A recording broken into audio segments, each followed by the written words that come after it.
over 50 years of great memories. Life, liberty, and the pursuit of... I got it! The pursuit of the Lombardi Trophy! Yeah! The Redcoats are coming! The Redcoats are coming! The Redcoats are coming! Dude, stick with the script, will you? The Blue Colts are coming! The Blue Colts are coming! As Patriots, we must defend our turf. Well, can we talk about our defense inside? It's cold out here. Yes. While we have full confidence in our own field general, Brady, you should be prepared in your defense, as some reports indicate that their field general has many weapons at his disposal. Me, Marvin, Edrin, what do you think? Marvin Harrison! Edrin James, Reggie Wayne, touchdown! That's okay, my fellow Patriots. We stopped their advances before.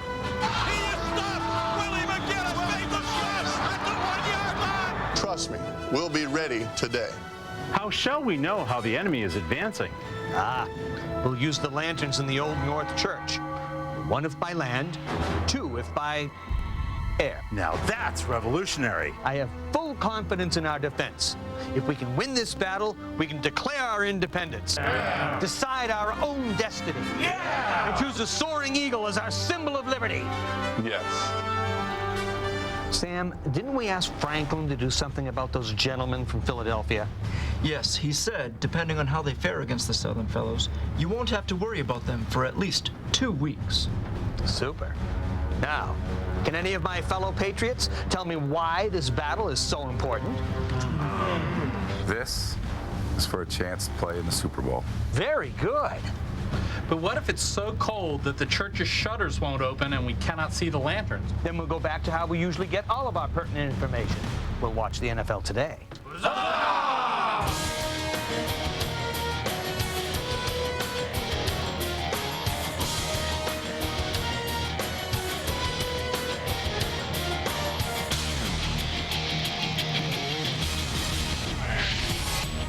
Welcome to snowy Foxborough, Massachusetts, and to the stadium the locals call the Razor, and with good reason. The Patriots have been especially sharp here, a perfect 9-0 this season at home. Today, that New England defense, every bit as state-of-the-art as this stadium, meets NFL co-MVP Peyton Manning and the Colts' punt-free offense that has been nearly flawless in the playoffs. Coming up, it's the AFC Championship game, the Indianapolis Colts and the New England Patriots.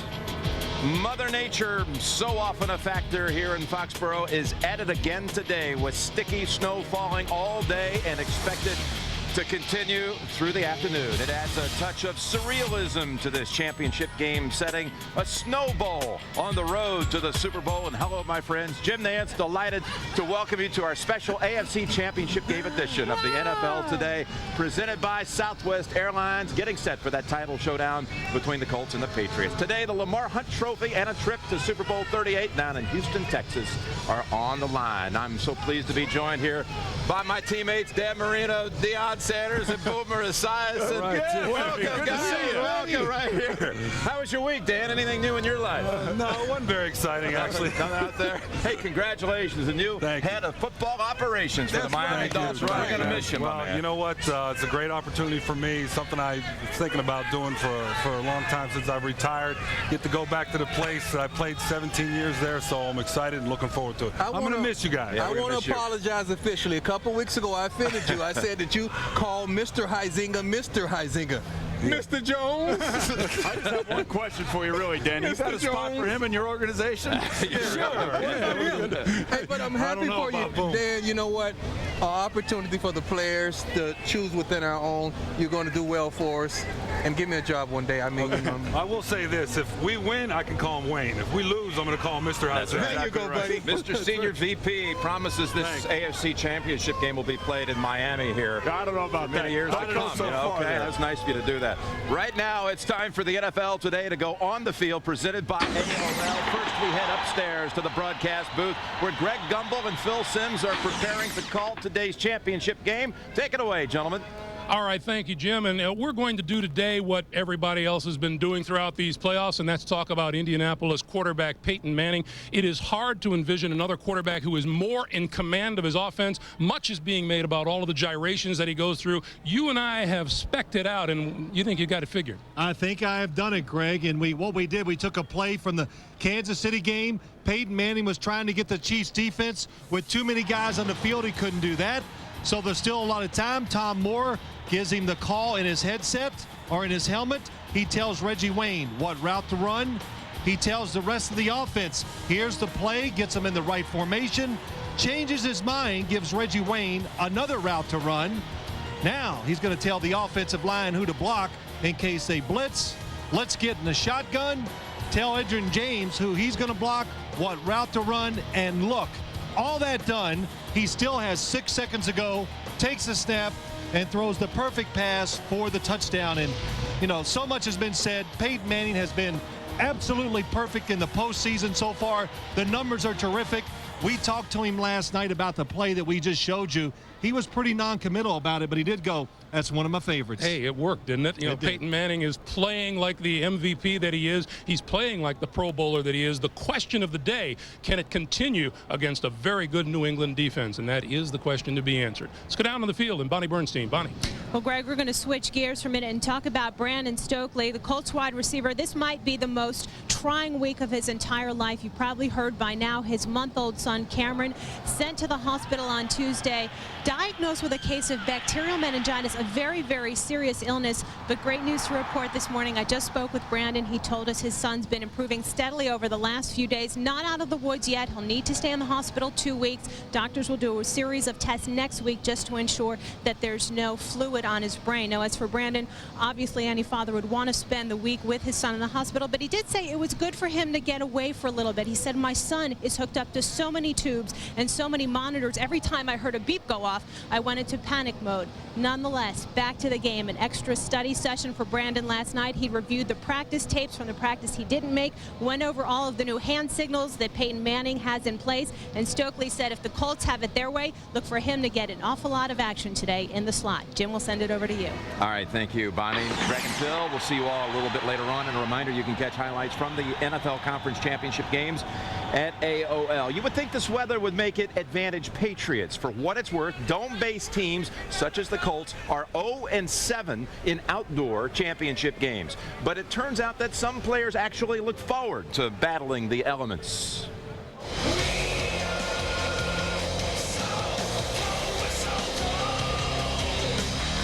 That's kind of a childhood dream to play in the snow, big games. It's just a lot of fun, you know, guys running around. It livens the game up a little bit. We all played in cold weather sometime, somewhere, so I don't really think that it's the biggest advantage like people think it is. Well, last year we played Denver, Sunday night football, and it snowed, and that was a memorable game. We won on a field goal. You know, it's the AFC Championship game, so you gotta just suck it up. You know, it's going to be cold on both sides of the field. It's a factor that both the Colts and the Patriots have to deal with, so it's something that it'll be there, and it's obvious it's going to be cold, so just play. If you worry about it too much, it can break you.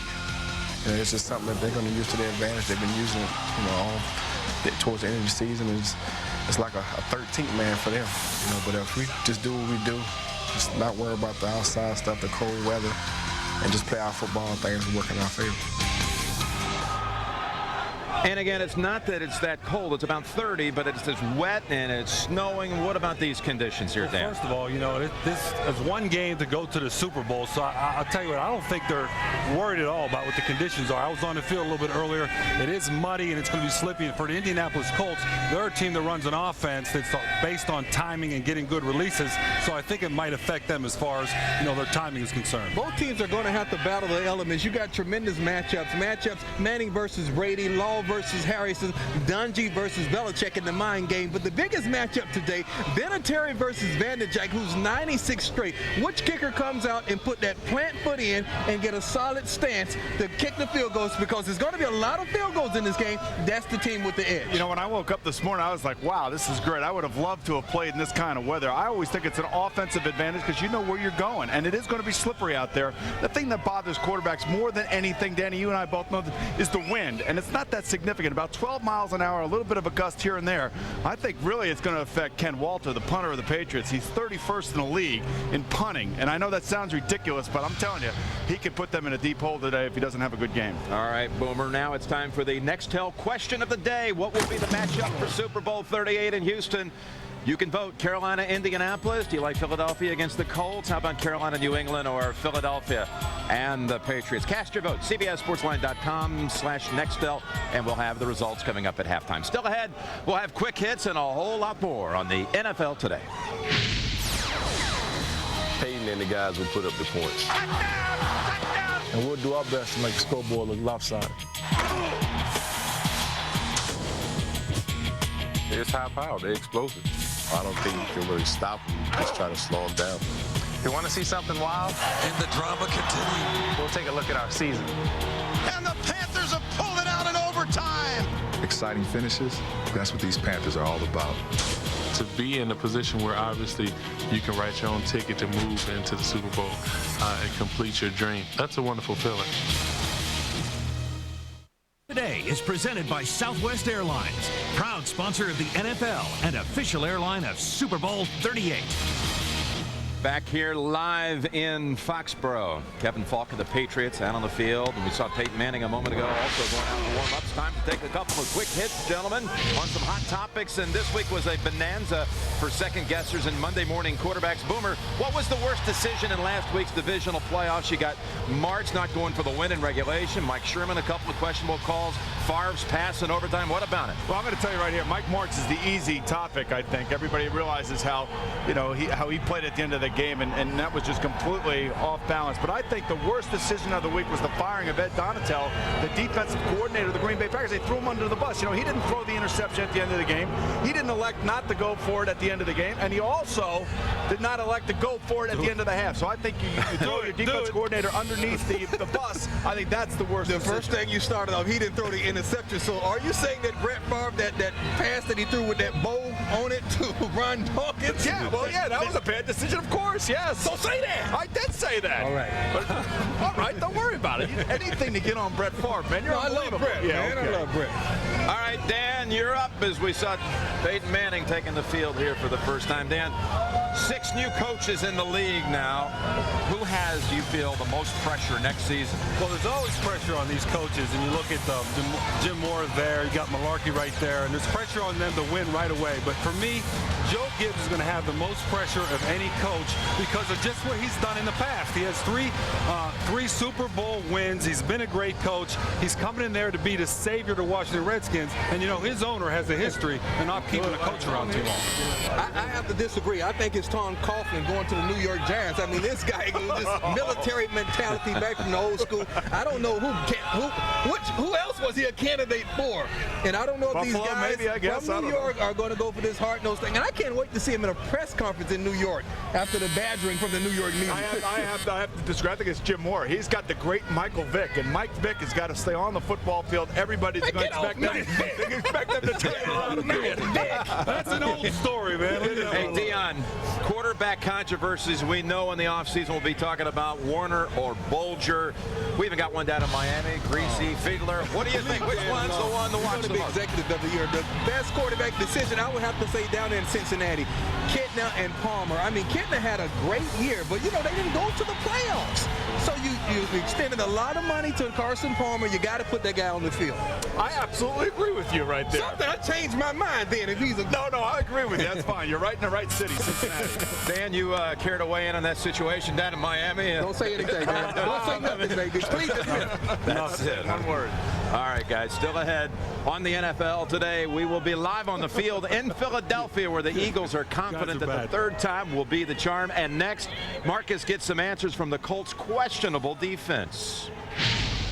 How do we stop Tom Brady and the Pats? Back to throw is Brady again. Picked off by the Colts at the 25. We don't allow them to score as many points as Payton and my coach. Stay with us.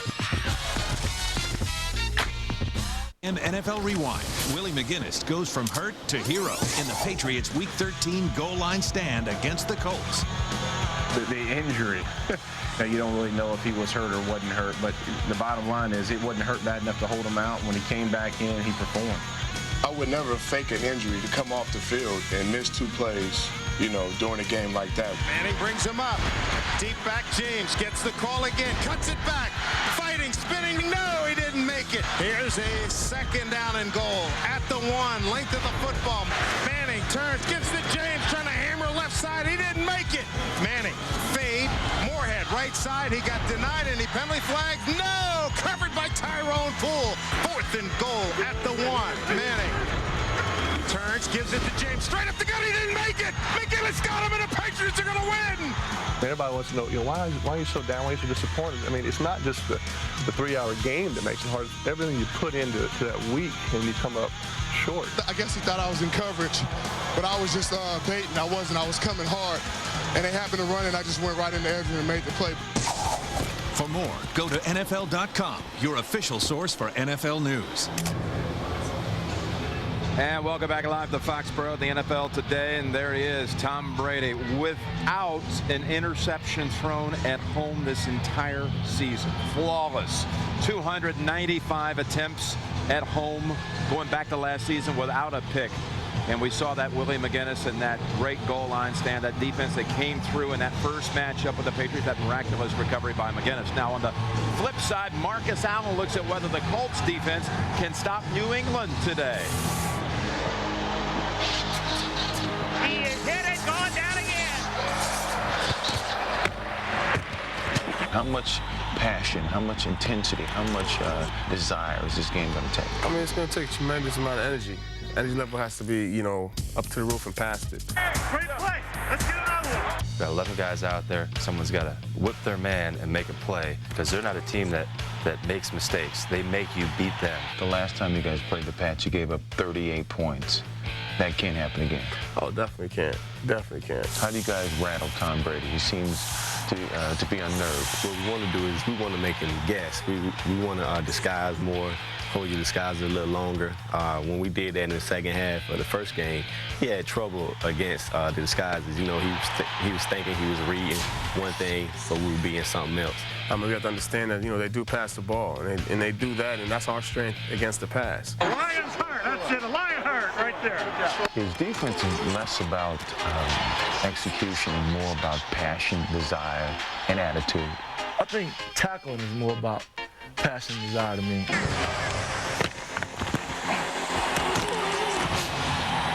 When you're out there and 1,000 people yelling in the snow, it's probably like it's gonna be this week. It's all about desire. You gotta want to. You gotta want to get this guy out. However you gotta do it. If you gotta headbutt him, leg whip him, whatever you gotta do to get him down, you gotta do it. You gotta understand that, you can't go out there like a wild man just running around and then diving at everything, but you kind of want to have to know how to harvest that, kind of control violence.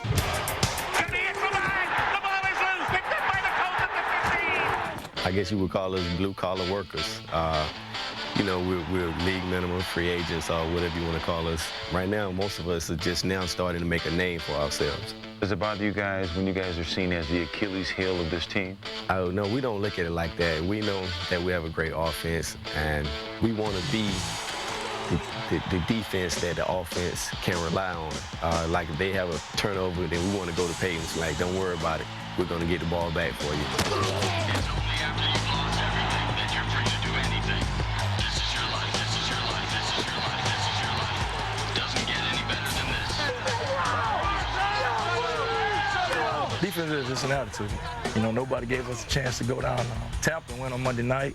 Nobody gave us a chance to go into Tennessee and beat them. Nobody gave us a chance to beat Kansas City. We kind of like proving people wrong. That's what we like to do. We like to prove people wrong. All right, Marcus Allen. Dan, this matchup, Brady and the Patriot offense against the Colts defense, what do you see? Well, we all know that the Colts defense really has struggled against the run most of the year, and in the playoffs, they're giving up 6 carries every attempt in the playoffs.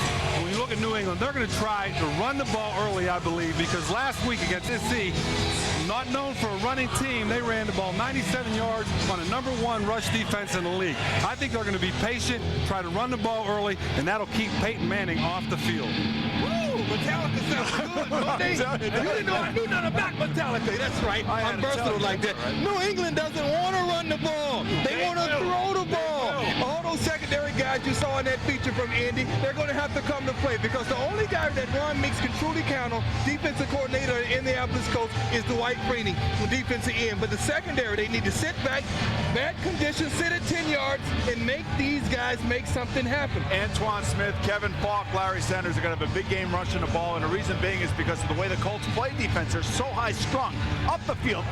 They create a lot of gaps, and that's exactly the way they were exploited last week against Kansas City. So I expect the same thing to happen today. New England's going to be able to run the football, run it effectively, and keep Peyton Manning on the sideline like my man Dan Marino just said. Hey, guys, you weren't listening. We're looking at Antoine Smith, and we hear from our man Armin Katan that Smith had a word with him a moment ago and says he's about 85% with the ankle right to go now. talk to Armin right before the game. 85%. Why didn't you come up here and interview him?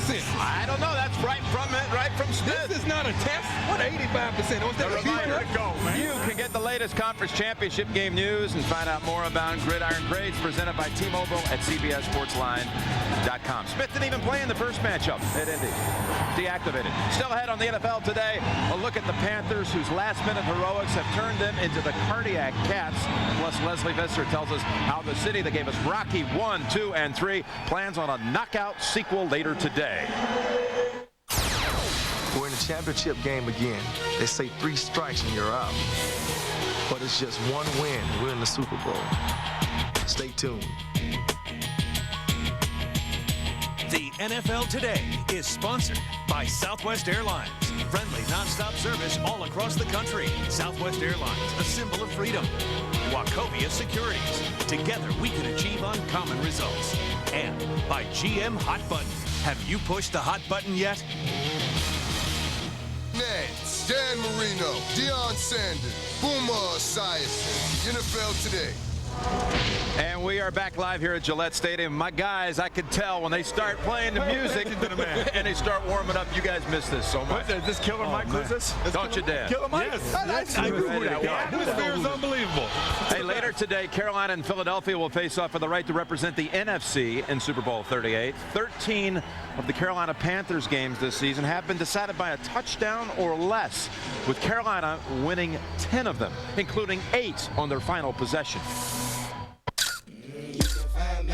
Got him right where we want him. Yeah, overtime on the road. Blitz again coming. Delone pumps. He's got time. Throws down. Smith at the 45 to the 40. It's free. It's 20, 10, 5. Touchdown! And we are going to the NFC Championship game. They wrote a chapter against the St. Louis Rams that nobody would believe. It just so happens that we like to take them down to the wire. That's how we play. That's our formula. We've been in a bunch of those, and we've been lucky to come out ahead. We're just crazy or something, man. I don't know. We got this nickname, Cardiac Cats, that our fans have given us, and sometimes it just don't feel right unless the game is close at the end. You're on the air. Cardiac Cats, boy, to keep you on your seat. You know, you don't turn that TV off and you don't leave that stadium. So it's come down to this. They trail Jacksonville by 5. Here's Delone back to throw. Looks, fires for Kroll in the end zone. He got it! Touchdown! Because we're tied at 9 for the win. Kick block! Oh my goodness, we're still alive. Casey into it with the leg. It is up, it is up, it is up, it is good! Panthers have won it in overtime! As far as this season, it's been about as unusual as I've ever experienced, with as many games, tied, going to overtime, needing a score here, needing a score there. Keeps people in their seats for the whole game. Rod Smart 10, 20, big hole, 30. Can he get by? Berger does. Down the sideline. He's gone. No one's going to catch him. He ate me. Win it on you. Touchdown, Panthers. And John Casey's going to try and win this one in overtime. Good snap. Kick by Casey's on the way. Up, and gone! And the Panthers are still undefeated. When we've gone out there needing a touchdown to win or needing a field goal to win offensively, we've had confidence that they've been there before, they've gotten it done. Who's it going to be this week that's going to be the hero that's going to put John Casey in a position to kick a field goal and win another game? Stephen Davis goes off for $178, and again, making a play at the end of the game. Snap, kick is up by Casey, and it is good, and the Panthers have done it again. the shotgun, has it again. Fires, Smith, caught it, touchdown! Steve Smith caught it with 1:06 to go. 2-1, Davis stretches for the end zone, touchdown! The Panthers seconds away from a division title. Casey's kick is up. It is good! And the Panthers have taken the lead 4 seconds to a division title. I think we like getting the lead and then giving it up at the end and then going to overtime, trying to win it back. That whole cardiac cats thing is, there's a lot of truth to that.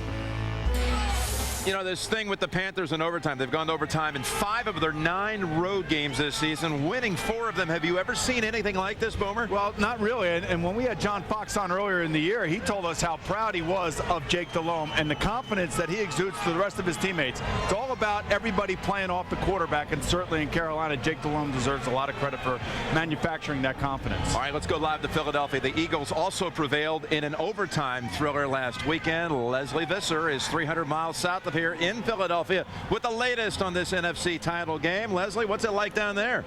It's kind of miserable. Hi, Jim. Congratulations to you, Dan. It looks like it's gorgeous up where you guys are, but it's miserable here. It's been raining all night. The tarp is on the field. It's expected to rain for at least another hour. Well, a couple of notes for you. Troy Vincent will play at cornerback for the Eagles, and Stephen Davis will start for the Panthers, but he is not close to 100%. The team doctors told me it's actually closer to a hip flexor injury than a quadricep injury. It will hurt him when he goes to lift his leg, which of course will be trouble when he accelerates. Well, as for the Eagles, their fans here are still delirious over last week. 4th and 26 is starting to become part of the language around here, like Miracle at the Meadowlands. But for the players, they want it to be just one astonishing play in a Super Bowl season. This is the ball game. McNabb back to throw. He throws it deep over the middle. And Freddie Mitchell makes the catch first down to the Green Bay 46-yard line. Everything's go. 4th and 26, what emotion does that give you? Well, at the time, you don't realize it.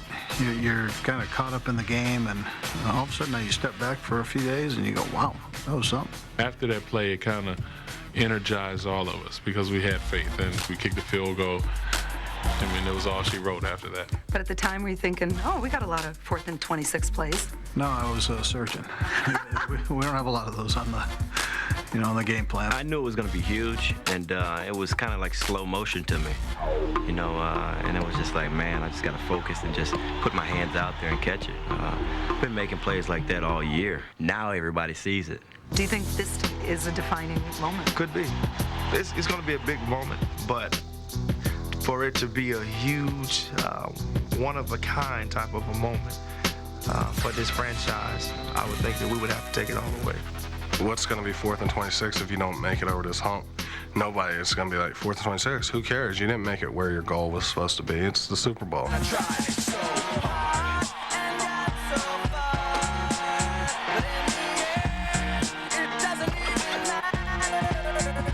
To say that we weren't disappointed or I wasn't disappointed the last 2 years, sure you were. You put a lot of work into getting there. You had an opportunity and you didn't quite make it. 3, that's a magic number. What does it all mean? I think it's our turn, and being in that position, obviously you want to erase the Rondé Barber, you want to erase the Aeneas Williams, and it's time for us to be the one smiling at the end. We've worked hard, we really worked hard, and Donovan was saying, Super Bowl, Houston, in Lehigh, in training camp. I remember Jim Boeheim telling me that until your alma mater won last spring, he would think about Keith Smart every day of his life. To finally get that monkey off their back, when that was their 3rd time being in the national championship, that says a lot. And hopefully I brought some of that Syracuse drive over here. Isn't there some sense of teams, they get ready and then they do break through? I mean, isn't it like you're ready to break through? Every coach in the National Football League trying to get to this point and then to go win the Super Bowl. We're in a position where we have an opportunity. I think all of us want to seize the opportunity. If you were asked to address the team, what would be the thoughts? We've been to this point before. We've lost 2 games in a row, 2 years in a row.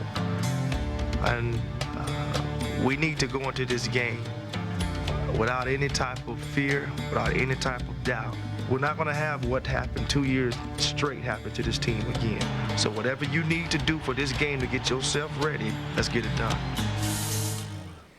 Jeff Lurie, the owner of the Eagles, who grew up in Boston, he has a doctorate from Brandeis.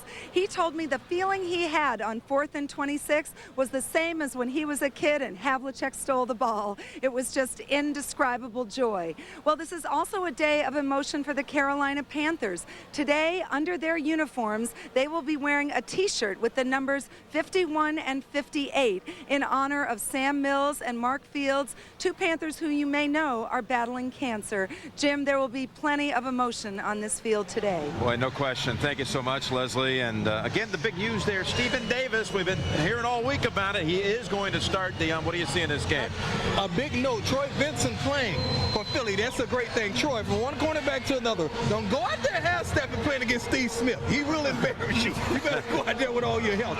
The way to win this game for Carolina is to stop McNabb. You have to take a guy out of coverage and put him as a spy. What this means, people, a guy that sets around the line of scrimmage to keep McNabb from running. But Julius Peppers, this guy played basketball at UNC. McNabb likes to scramble to his right. He's not having that. But taking a guy out of coverage will man your cornerbacks up. And I tell you what, Pinkston, Thrash, they will have to do the job. They will have to win the one-on-one battles. You know, and a big significant tip for the Carolina Panthers, especially on the defensive line, was the fact that Michael Strahan called his former defensive coordinator, John Fox, and said, this is how we play against the Philadelphia Eagles, you know, offensive line.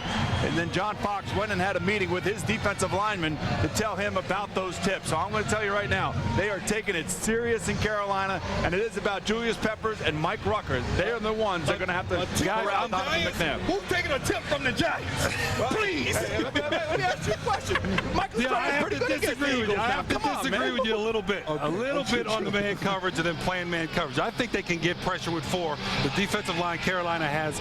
These guys can really get after him. The thing is, instead of trying to get through and sack him, make sure you just gotta, he can beat you from the pocket. That's the whole thing. You don't want him to beat you from the pocket.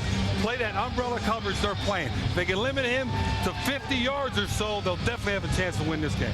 Guys, let's remind everybody where we're going to be in 2 weeks. We're going to be in Houston February 1st, bringing you Super Bowl 38 exclusively right here. Coverage begins at 11 a.m. Eastern time, and the Super Bowl today comes your way at 2 Eastern, followed by Super Bowl 38 on CBS. You don't want to miss any of the action and excitement, including the AOL Top Speed Super Bowl 38 halftime show, produced by MTV, featuring Janet Jackson and special guest P. Diddy, Nelly, and Kid Rock 2 weeks from today down in Houston. Can't wait to get there. Coming up next, the Colts offense has been putting up big numbers, but not everyone is impressed. Some people call Peyton, Marvin, and Edrin unstoppable. But Willie, Richard, Teddy, and myself will have something to say about it.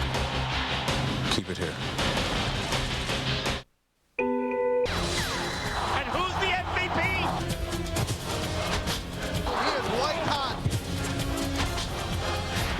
You can spell Peyton Manning MVP today, I'm telling you. You better believe it. Welcome back. We are live in Foxborough, continuing on the NFL today. We've heard all the stories this week about how Colts punter Hunter Smith has become the Maytag repairman of the NFL, and that's because Peyton Manning has been near perfect. So how will New England stop Manning today? Let's go down on the field. Armin Katayan has more on that. Hello, Armin. Hello, Jim. You're right. In many ways today, what we have is an absolutely near-perfect matchup. The #1 ranked offense of the Indianapolis Colts and red-hot Peyton Manning against the #1 ranked defense of the New England Patriots, which have pitched 3 shutouts so far here in Foxborough, are undefeated at home, and are allowing just 9 points per game. So really, it's rather simple. Irresistible force meets immovable object. He's hot. He's on fire right now. It's high power. They're explosive. They have so many weapons. It's scary.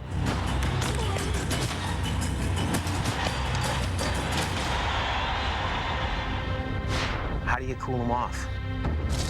I don't think you can really stop him. You just try to slow him down. You just got to execute and not make a lot of mistakes and not give up big plays on them. First down is going to be an important down for us. Take their running game away from them and try to make them one-dimensional. Not allow Adrian James to get started and being an explosive running back that he is. he goes through so many machinations at the line of scrimmage. You deal with the smoke, or you deal with the signals, or do you just deal with what you got to do? You just have to focus on what you do as a defense. But, you know, a lot of guys get caught up into what is he doing, getting a little bit impatient. Those are the guys he's going to burn. Do you ever feel like you just want to put a pair of handcuffs on him and say, okay, enough is enough? I've seen enough hand signals. Just snap the damn thing. Shake your head and say, just snap the ball, Peyton. Come on, let's go. Anybody that can go out there and take 3 or 4 plays and can call his own game, you know, that's a hell of a quarterback, because I don't know that many guys that can do it. He's running the show. He's running the show. I don't know how much the offensive coordinator's running the show. You know, he's doing such a good job out there of managing and directing guys that, I mean, not having punted in 2 games. You know, that's all I got to say. You get Steve McNair last week, co-MVP. Peyton this week, co-MVP. They're not easing up on you, that's for sure. Oh, not at all. And I always like to use the analogy, the higher you go up the mountain, the harder the wind blows. And, you know, it was blowing pretty hard last week, and definitely, again, we got another MVP coming in town. It's just going to get harder because we're going to be at the mountaintop. Steve McNair, Peyton Manning, those are the 2 best players in the league because of their co-MVP status. So, you know, if you want to hold up the trophy at the end of the year, you got to beat the best. Taylor, Tune City. The handoff to Edger is getting stopped. He is stopped. Willie McGinnis made the catch at the 1-yard line. Would you believe it? How about that? It was special because how it came down, they drove the whole field, but, you know, it seems like it gets a little bit tighter, you know, when it gets down there. Tradition. Honor. Years of hard work. Richard, I like this. Yeah. What's it mean to you, protecting the home turf? Yeah, definitely. Just trying to stay undefeated here at the house. And I think if we do that, we'll be fine. Well, you saw those Homeland Defense caps and T-shirts, and they've been selling like hotcakes up here in frigid New England all week long. They actually sprang from the rather fertile mind of defensive tackle Teddy Washington, who told us on Friday they actually sold 20,000 units in one day. And Jim, as Teddy told us on Friday, he goes, if we make it to Houston, you can expect something special there, too. Back to you. I'll bet. Thank you, Armin. Good stuff. Time now for Uncommon Performances presented by Wachovia. Today's focus is on what New England must do to stop Peyton Manning. We know this about Bill Belichick when he plays a quarterback twice in a season. In the first matchup, he's 5-5. In the second matchup, 9-0 going into this one. He's never lost in the second matchup since 2001. And nobody was happier for a realignment of the NFL than Peyton Manning, just to get away from Bill Belichick in that defense. And one thing that the New England defense does, it creates illusions and indecision, which creates hesitation on the part of the opposing quarterback. That's one thing that Peyton Manning hasn't been. He has been decisive in making his decisions, throwing the ball exactly where it has to go, but he's played against 2 suspect defenses the last 2 weeks. This is going to be a completely different story out here today. You know, Phil Simms talked about it a little bit earlier. Really, what Peyton Manning wants to do in that no-huddle offense is get his offense to the line as quick as possible, call the play. He wants to get his team set and the defense set by getting his hands under the center where it runs down to 15 seconds left on the play clock. If he likes the play, he'll run it. If he doesn't like the play, it gives him time to back away and get the right call and get the play he wants to run. The key is for New England's defense, they're going to have to time their blitzes perfectly or he'll change the play. The key for New England defense is to come up and get something on the receivers. Peyton Manning been going up to the center and looking out on the secondary and seeing nobody that can challenge him. There's a man named Law. You don't want to try to Law too many times. Ty Law, Rodney Harrison, Tyrone Poole, these guys can play the game of football. And I guarantee you, Peyton Manning, he must protect this football because you can't just throw anything out on this type of secondary. All right, there he is right there. You don't want to mess with the law up here. Good stuff. Right. He's tipping your hand a little bit here. We got the picks coming up. A reminder, you can log on to CBSSportsLive.com and vote for your Uncommon Performance of the Year. We'll have the results on the 2 p.m. hour of the Super Bowl today, presented by Wachovia Securities. Again, the NFL today returns to Foxborough with our championship game picks in a moment. Take a look at the Colts huddling up on the field right now. If we win up front, we win the game. Again. So it's on our back. Let's get Churches on 3. Hey, come on. Churches on 3. 1, 2, 3. Dominate. It's presented by Southwest Airlines, proud sponsor of the NFL and official airline of Super Bowl 38. We are back live with the NFL today here in Foxborough, closing in on the Colts and Patriots, and it's that time now for our picks. Dan and Boomer are 3-1 in the playoffs. Your humble host, Nostradamus, is back undefeated on the postseason here. Dion, you got a lot of games. You're 3 games back. You lead off. No overall season. Come on, you did not. I did win the season. No. We were co-MVPs, bro. Relax. MVP is still in my. Just relax, all right? It's all about the postseason. Get back in the game here. I tell you what, co-MVP, Peyton Manning, playing some of the best football that a quarterback can play, playing against flawless Tom Brady. But I'm going to tell you something. New England's defense, one mixed defense of ending. I'm trying to hesitate. Because I want to be on camera. Indy is a dome team. And today they're not a home team. No dome, no home. I tell you what, I'm picking New England today, baby. That's unbelievable. I'm going to tell you right now, I'm going to look at New England. I'm going to take a look at this defense and all those different looks that Peyton Manning is going to have. He's been 0-4 here up here in New England. We talked about the difficulties that he has dealing with Romeo Crennel and Bill Belichick's defense. And because I got to make the call on radio and I got to go through the stands and I got to go up there to make that call, I got to pick New England because I'm home here. That's just the way it is. Good man. You just backed off your whole season-long pick. Fine. I'll tell you what. I had Indianapolis since week 1 to go all the way to the Super Bowl and win it. And I see no reason why not to stay with them. The great road team. I don't care if it's inside or outside. Indianapolis is going to Houston. Well, when I look at this game, I look at Indianapolis hasn't faced the physical corners that New England has, and they're going to try to disrupt that the wide receiver of Indianapolis at the line of scrimmage.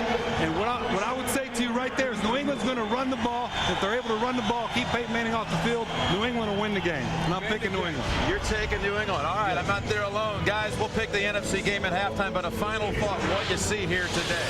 Well, when I think about this game, I look at the pressure on the quarterbacks. Peyton Manning has a lot of pressure on him. You know why? Because he hasn't won a Super Bowl yet. He's one game away from the big game. Tom Brady could say, hey, I got a ring already, and there's a little less pressure, and he's playing at home. Both team versus the elements. That's going to be a determining factor. Both kickers, Vinatieri, Vanderjagt. It's going to come down to these guys. These are the playmakers today.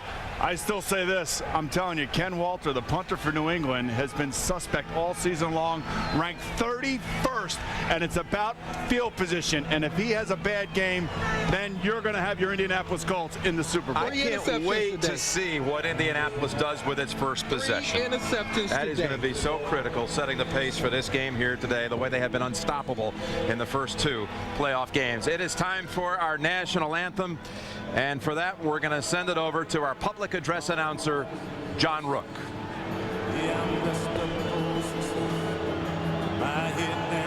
And now, ladies and gentlemen, performing today's national anthem, Grammy Award and Curb Records recording star, Leanne Rimes. Oh, say, can you see by the dawn's early light what so proudly we hailed, how the twilight's last gleaming, whose broad stripes and bright stars through the perilous fight, o'er the ramparts we watched were so gallantly streaming, and the rockets regulate, the bombs bursting in air, gave proof through the night that our flag was still there. Oh, say, does that star-spangled banner yet wave o'er the land of the free and the home of the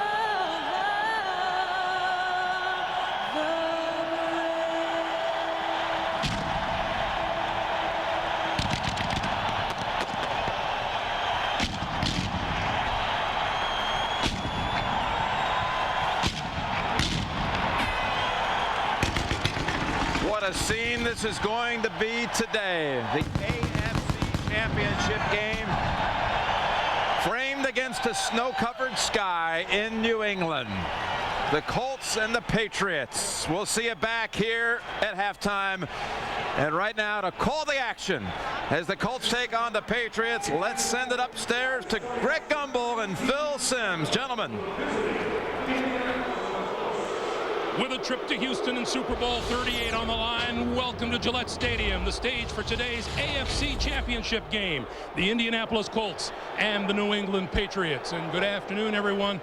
Welcome once again. Greg Gumbel along with Phil Simms. Well, you know the story. These two teams are playing so well coming in here today, but it's such a tall order for the Colts because the Patriots are unbeaten in 9 outings here at home. The GM hot buttons of this game, Phil. Well, here are the big points of this game today, Greg. For the Indianapolis Colts, can they keep Peyton Manning clean?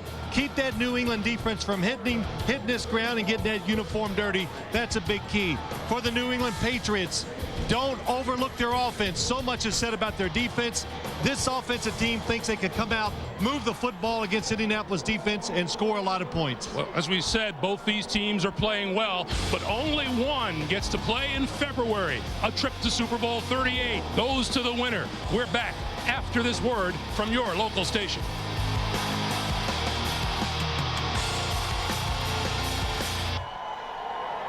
Following presentation of the National Football League on CBS Sports, home of Super Bowl 38.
Gillette Stadium is alive and kicking for today's AFC Championship between Indianapolis and New England. The Colts are great road warriors at 8-1. The Patriots perfect at home at 9-0. But all that matters is what happens here today.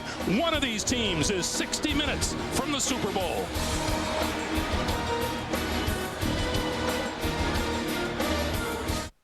CBS Sports and Sony. 7 degrees warmer today than it was a week ago, the last time the Patriots took the field. The snow was in the forecast. It is snowing now. Our sidelines are manned by Bonnie Bernstein and Armin Katayan. Let's go down to Bonnie. Well, Greg, Tony Dungy's Colts rallied from 21 down in week 13, the loss of the Patriots. 2 or 3 things that need to be different this time around. Well, I think we have to play better on 3rd down. I think we've got to tackle their short passing game a little bit better, and we've got to handle their return men. Coach, thank you. Armin? Bill, the big question is how do you slow down or at least disrupt this high-powered Colts offense? Well, there's no magic wand, Armin. We're going to have to play good team defense. We're going to have to do a good job disguising. We're going to have to do a good job of tackling. All right, Coach. Greg. Armin, thank you. Indeed, the magic wand has been wielded by Peyton Manning this postseason. But it's the Patriots who are going to get their hands on the ball first. They have won the toss. They've elected to receive. Phil, what do you think the effect, if any, is of the snow that is falling now and promises to continue? Yeah, I think, Greg, for both football teams and the quarterbacks, these are almost ideal conditions for this time of the year. So it should not affect the ball handling by the quarterbacks or the receivers. As you saw, 31 degrees, and we're underway. Vanderjagt's kick to the near side. This is Kevin Falk, or Patrick Pass, rather, from the 19 and out to about the 35-yard line. And here is Tom Brady. You've heard the numbers. 9 home games this season. He is yet to throw an interception at Gillette Stadium. On the offensive line, Damian Woody gone with a knee injury. 3rd-year lineman Russ Holstein will fill the gap at left guard. Brady with plenty of receivers to choose from. David Givens caught 6 touchdown passes during the season. He leads the Patriots in that department. There is Charlie Weiss, the offensive coordinator. for the New England Patriots, and what a job he has done. Brady gives to Antoine Smith straight ahead, busts a tackle across the 40 and out to the 44-yard line, where Donald Strickland makes the stop. The Colt defense, they get pressure on the quarterback primarily from Pro Bowl defensive end Dwight Freeney, 11 sacks on the year. Marcus Washington also pressures. He's joined at linebacker by Rob Morris and David Thornton. And David Macklin with 2 postseason picks starts at one corner. Rookie Donald Strickland starts for injured Dries Bashir at safety. And there is defensive coordinator Ron Meeks. 9-yard pickup for Smith, and it's 2nd and 1. Brady will throw. Almost intercepted. Getting over to get a hand on it was Mike Doss. Really good situation to try to get a big play down the field. Second play of the game, 2nd and less than a yard. Tom Brady, the receiver, is open. It comes out of his hand a little high, and he's fortunate it is not intercepted. The play action fake freezes the defense. Christian Fourier gets behind the linebackers. The throw, being careful. Your first pass of the game, you're careful, throws it a little high. On 3rd down, up to the 45 is Larry Centers, and this is going to be close to the 1st down, right at the marker. Yeah, it looks a little short.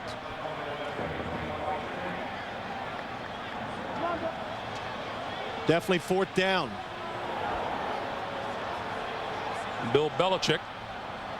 And I'm sitting here waiting. They might go for it, and it looks like they're going to. So Bill Belichick, confident that he can run the football on this Colts defense. 4th and 1. Or do you try to draw him off sides? Brady shifts to the shotgun. And he takes it straight ahead. And has the 1st down.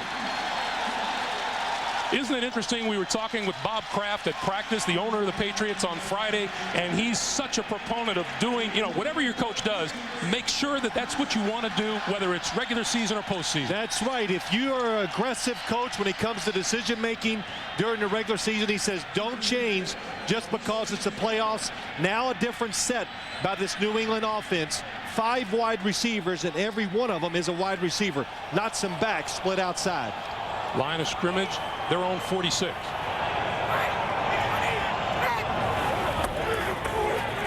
Brady, quick pop over the middle, and that's complete to David Gibbons. Forward progress will be just across midfield to the Indianapolis 49. Well, you heard Tony Dungy talk about it when he was talking to Bonnie Bernstein. The short pass is what we must do, is come up and tackle the receivers, not give them extra yards.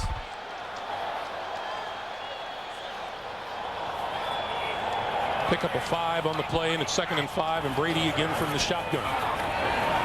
Gets rid of it. There is that complete and then incomplete as the hit was made on Troy Brown by Walt Harris. Well, one of the reasons why you get in a situation like this, if you're the New England Patriots, this Colts defense, Tom Brady said it might be the simplest one in the National Football League. They know exactly what the coverage is going to be, and some of the passes you hope to hit up the field are seam passes just like that one to Troy Brown. Kevin Falk into the backfield. The Patriots, their last 4 games, have scored an opening drive touchdown. They're at the Colt 49.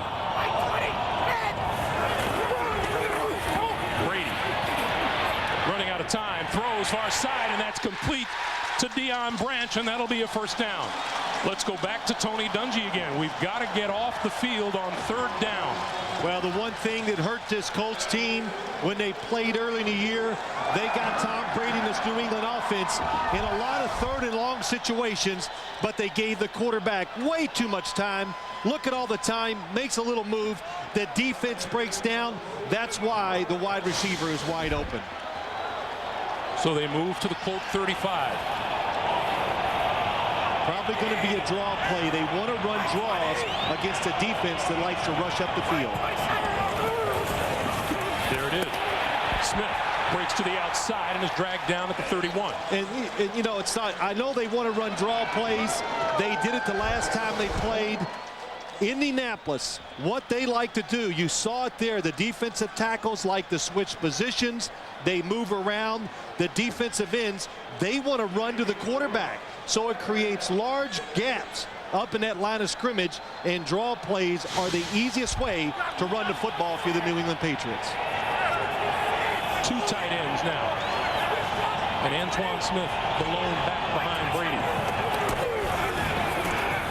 Brady sets, throws, hits inside the 25 to about the 22-yard line is David Gibbons. That's another first down. Now, Greg, we were at the meetings, and you hear this every week.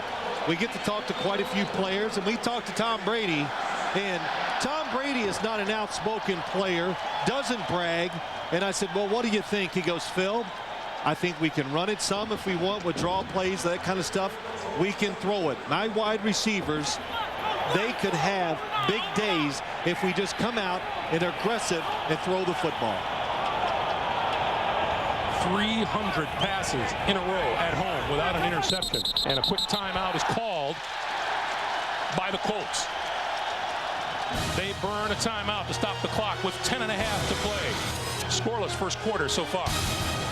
It's kind of funny to look at a graphic like this and realize it was 2002 when Tom Brady threw his last interception. That doesn't even sound real since we're in 2004.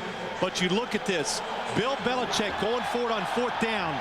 Didn't want to give Indianapolis any momentum. He tried to take it right from the start, and so far it's worked well for his football team. First down now, and Brady to throw. Looks to his left, finds his receiver. Inside the 20 is David Gibbons, and Gibbons is bumped out of bounds short of the 15-yard line. And I think the crowd was a little caught off guard by this. They weren't that excited that the offense was spreading it out and going almost in a no-huddle, speed up the pace of the game. But Greg, it's funny, we talked to Tony Dungy last night, and what was the first thing he said? I said, what do you think about New England's offense? He goes, oh, they're going to spread it out and throw all those short passes. I said, do you think so, Coach? Oh, yeah, right from the start. That's what they're going to do. We expect it, and as usual, the coaches are right. 11th play of this drive. Brady making some adjustments at the line. And the give is to Smith. He was doing a Peyton Manning there. See, a lot of times quarterbacks go up there and they point and this and that, and it's all just nothing because it's going to be a running play. But what's he trying to do? He's trying to get the defensive linemen and linebackers think that they're pointing out who to block on a passing situation. Tom Brady's going to point. Oh, yeah, let's block him in case he blitzes. Look at this. He's telling the wide receivers, too, and it's just all acting. It amuses the quarterback. You think you're doing something really good in a situation like that. New England's red zone offense. From the shotgun. Brady with all kinds of time. Great protection. Steps up. Throws. Complete to Branch inside the 10-yard line. First and goal, New England. Not much is said about this New England offensive line.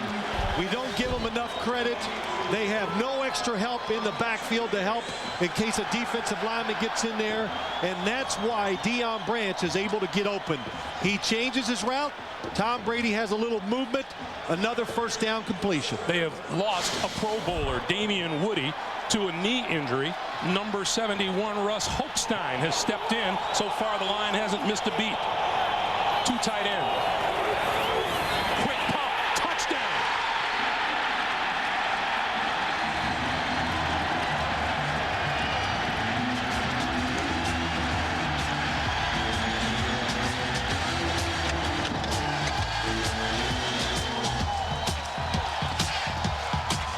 David Gibbons with the fake along with Brady, and I'd say he got the cornerback to bite. They ran that exact play in the first game, except they threw it to David Gibbons and he gained about 3 yards. They changed it up. The Colts defense bites for it. Easy touchdown pass for Tom Brady. Gibbons, 4 catches for 26 yards on the drive. Vinatieri to add the extra point. And it's good. 8 minutes, 16 seconds to play in the first quarter. The 4th down attempt pays off for Belichick, Brady, and the Patriots, who lead 7-0. By Southwest Airlines, friendly nonstop service all across the country. Southwest Airlines, a symbol of freedom. Diet Dr. Pepper and your local Dr. Pepper bottler. Diet Dr. Pepper does taste more like regular Dr. Pepper. And by the 265 horsepower 7-passenger Acura MDX. Back in Gillette Stadium, where Brady and the Patriots have done just what they wanted to do. The opening drive, touchdown, 13 plays, 65 yards. And now Vinatieri will kick. The deep man for Indianapolis, number 33, Dominique Rhodes. This will be Rhodes from the 13. Hit at the 25 and forward to about the 27-yard line. Let's go back to the touchdown. Yeah, let's look at it real quick. Tom Brady, they get exactly what they want. Single coverage on the outside.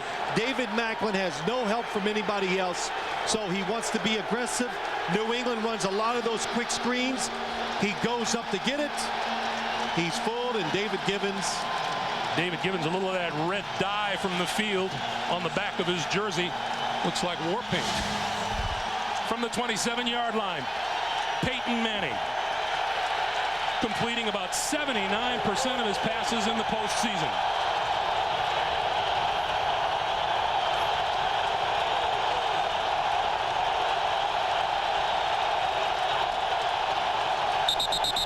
And we get movement up front.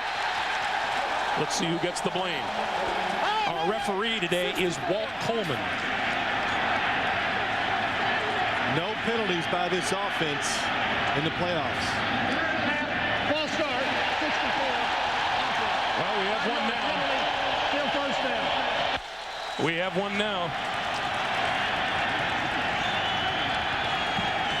First time the Colt offense has been flagged in this, their third postseason game this year.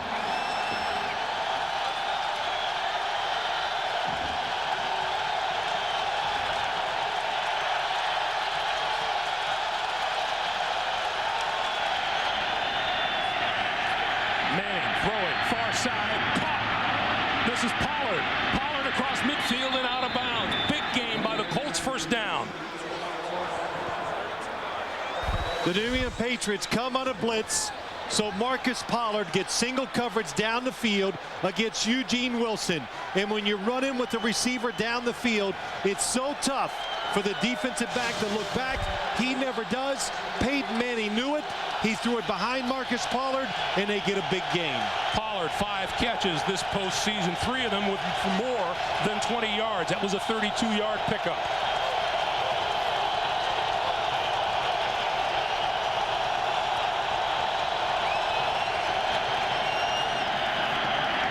Penalty marker down, and Edgerrin James breaks through it inside the 35-yard line of the New England Patriots. Rodney Harrison with the stop, and now let's check the penalty. Offsides.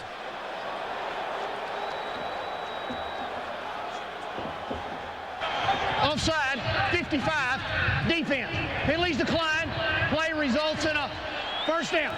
Well, another thing that you can bet Tony Dungy wants is to get Edgerrin James started well today.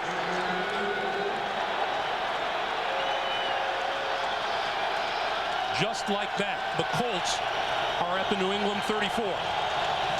Little new formation out here to the right for Peyton Manning. They like to go deep when they see this formation. Manning stepping up, throwing inside and dropped by number 83, Brandon Stokely. It'll be 2nd and 10. Peyton Manning's numbers, well, 8 touchdowns, no interceptions. Number 63, Jeff Saturday's the center. He gets help, but much of the day he'll be dealing with Big Ted Washington on the line. Edgerrin James, the Colts' all-time leading rusher, 138 total yards in the first meeting with the Patriots.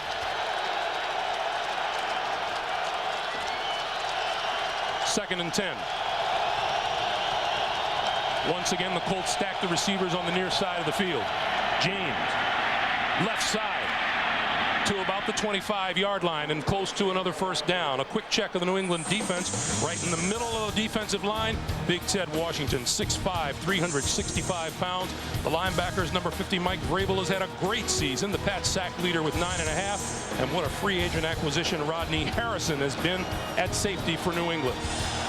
There is Romeo Crennel, the defensive coordinator for these Patriots. 25-yard line. 3rd and short. There's Tom Moore calling the signals offensively for Indianapolis. Straight ahead, inside the 25 to about the 23-yard line. Edgerrin James has enough for a first down.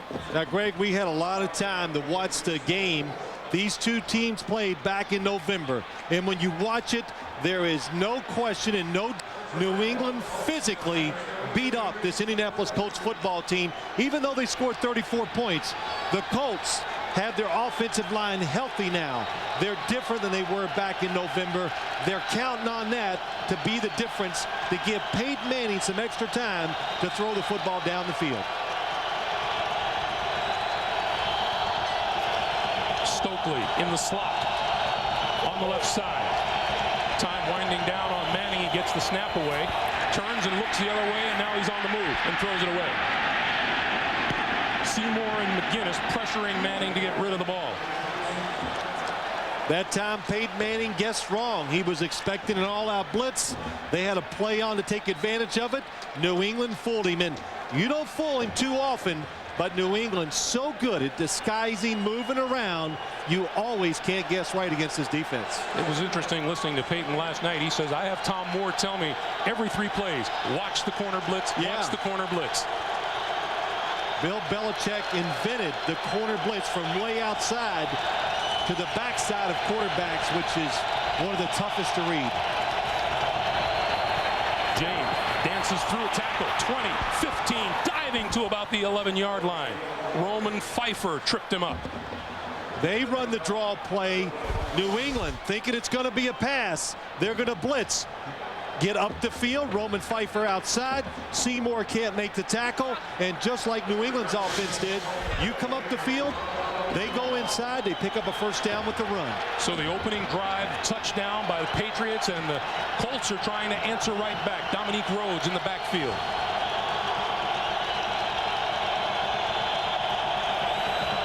Rhodes gets the handoff and goes nowhere. Richard Seymour, the first to hit him, on his way to his 2nd Pro Bowl. Well, the defensive line, I talked about it. They definitely won the battle against this Colts offensive line.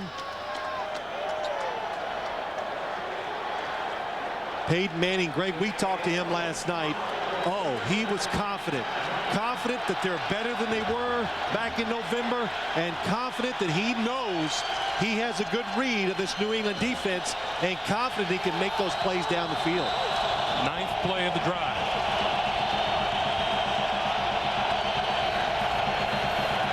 Manning waits, throws, crossing pattern, and that's complete to number 87, Reggie Wayne. Forward progress will be marked at about the 5. Well, that was a good shot of that New England defense. You talked about some of it, Greg, what they want to do. Everybody we talked to in New England, they had one word that came out of their mouth first: physical. They want to hit whoever's carrying the football, punish them to the ground. They want to get to Peyton Manning and hit him some. And they even said, if they block us, make sure you beat up the guy that's blocking you. In the postseason, Peyton Manning is 13 out of 13 throwing on 3rd down. He looks at a 3rd and 3.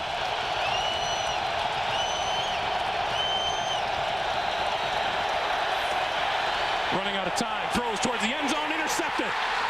Picked off by Rodney Harrison.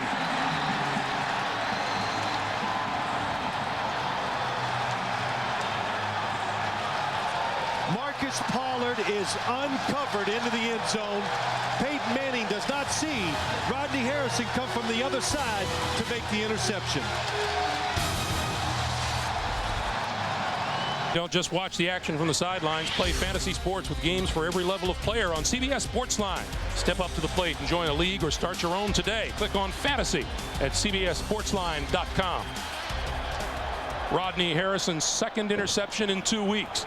And Antoine Smith, left side, out to the 25-yard line. Raheem Brock with the stop. Well, let's go back to the interception, Greg. The Patriots make An error. They do not cover Marcus Pollard as he goes up the field. Peyton Manning a little late in seeing him, throws it to the inside. Rodney Harrison was all the way across the field. He just started drifting when he read Peyton Manning's eyes, and he got right in the throwing lane and makes the interception. Now 2nd and 5 for Brady in the pass. Antoine Smith. And Monte Rager making the stop. You know, Tony Dungy expected to see a little more of Antoine Smith, who didn't play in the first meeting at the RCA Dome, the artificial turf. Bill Belichick feels he can make more use of him here. Well, it's because this is not a fast track by no means, Greg. And when you watch this New England team, everybody says, well, why don't you run it against the Colts? Because they're not very good at stopping it. Well, remember, New England's not very good at running the football. That's why they just can't come out here and make a living getting first downs running it. Looking at a 3rd and 3 now. Brady, quick pass. That's complete. Out to the 35-yard line. Troy Brown, first down. And when you talk about this New England offense, they are about doing this. It's 3rd and short. They throw a short pass. They get a few yards on a run. And then it's up to Tom Brady and the receivers to make the tough catches for tough yards to get those first downs. Well, Tony Dungy, it's going to be a mantra all day long. He wanted to get off the field on 3rd down. The Patriots have converted 3 third downs and a 4th down already in this game.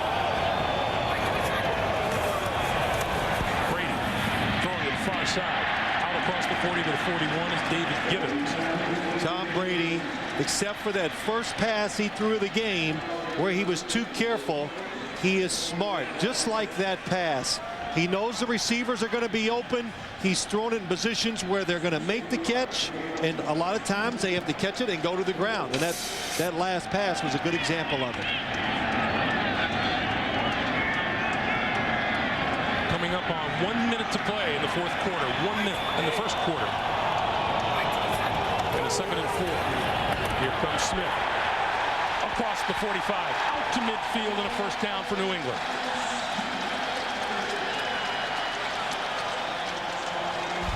Play calling, success on offense is all about timing. Keep the other group off guard. Joe Andrewsy pulls, gets a terrific block, opens up a big hole. Watch him hit. Rob Morris drives him out of the screen. And Antoine Smith, he is affectionately known as, Greg, as a mutter, a tough guy. He's a very good 3- and 4-yard runner. He also would love to go home to Houston to play 2 weeks from now. Brady throwing up the seam, tipped incomplete. Pass intended for Deion Branch. It'll be 2nd and 10. Got away from Tom Brady, and the good thing is that Deion Branch stuck his hand up and knocks it away from the defenders. You can tell the wobble on the football. It slips out of his hand just a little. It is snowing. The ground is wet. That's going to happen a few times today. Boy, Walt Harris, the cornerback, number 21, looked like he was taking a bead on the overthrow, and Branch deflected it away. Yeah, you would have won that throw low, hard. The receiver could have caught it then. Straight ahead, Kevin Falk.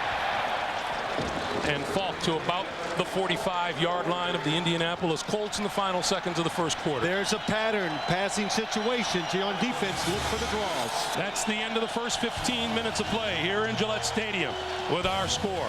The Patriots 7 and the Colts nothing. We're coming back to Foxborough after these messages. You're watching the NFL on CBS.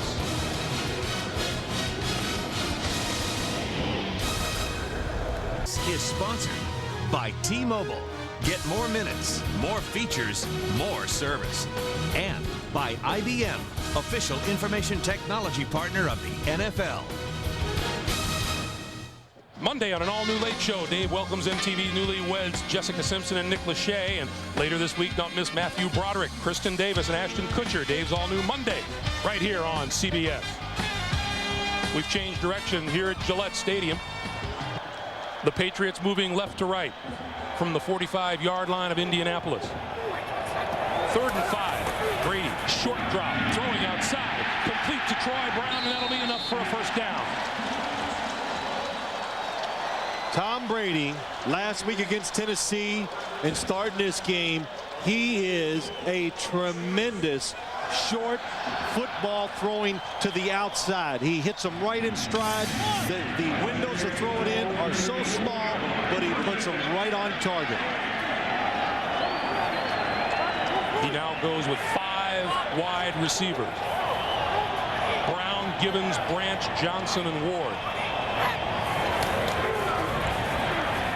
Pass complete. Troy Brown inside the 20, diving to the 16-yard line, and another first down. The 5 wide receivers, so far Indianapolis does not have an answer for it. They're spreading the field. The space is large. Tom Brady, nice job. He looks it off, pumps, and when he does that, that just makes a bigger hole to throw the football into. New England dominating the football. Once again, the field is spread. I'm sorry. I was just going to say New England, Greg, they're just going, the heck with holding the football and worrying about Peyton. Let's go out and be aggressive. False start, 67, offense, 5-yard penalty, still first down. That's the center, Dan Copen. One other thing that's very obvious, Dwight Freeney pointed out from the first time they played, it's tough to get to the quarterback when it's a short drop or when you get rid of the football in a hurry. A pass rusher like Dwight Freeney almost becomes nullified in a game like that. Go ahead. What kind of mood was he in last night when he was talking about it? He was a little grumpy about it. He was mad. You know, he doesn't give the defensive lineman a chance to even get to the quarterback. Deep drop this time for Brady. Quick pass over the middle of Antoine Smith, and Smith inside the 15 to about the 13. Let me say this about Tom Brady. You can say, oh, he's a winner, all this. He has a good NFL arm, a really good NFL arm, good size. But he told us last week how he's changed as a person. He goes, I used to leave the complex around 5 o'clock. He goes, now I'm hanging around, watching extra film. I'm getting treatment. I'm leaving 7:30.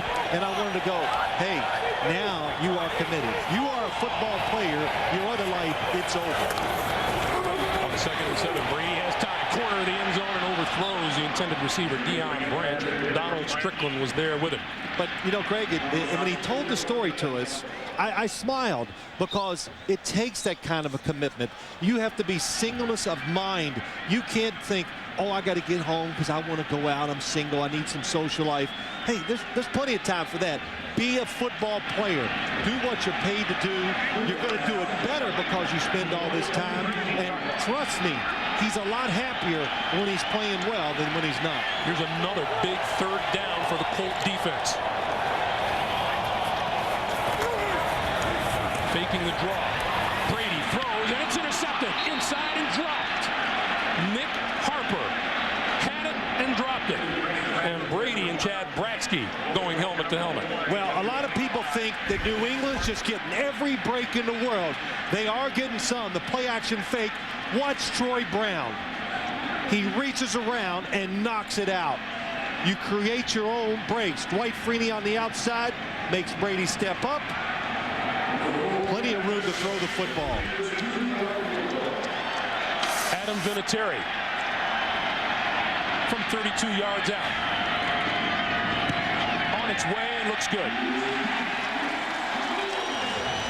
12:44 to play in the first half. New England stretches its lead to 10. Brady talking it over on the sideline. Gibbons has a touchdown catch. Vinatieri has a field goal. It's 10-0. Dominique Rhodes deep for the Colts at his own 5-yard line. And Manning and the offense will get their hands on the football again. Rhodes from the 11. 25, 30, 40. And a fine return up across the 41-yard line. 31-yard return. Last time Tom Brady threw an interception was in Indianapolis. Harper was the interceptor. This time Troy Brown makes sure it doesn't happen again. Game leaves devastation in its wake. Now an investigation will reveal that the storm wasn't the only killer. Don't miss CSI Miami Monday at 10, 9 Central on CBS. Manning goes to work from his own 41. Play fake. Buys him time. Now on a roll and throws, and it is intercepted. Ty Law picks it off. across the 40 to his own 41-yard line.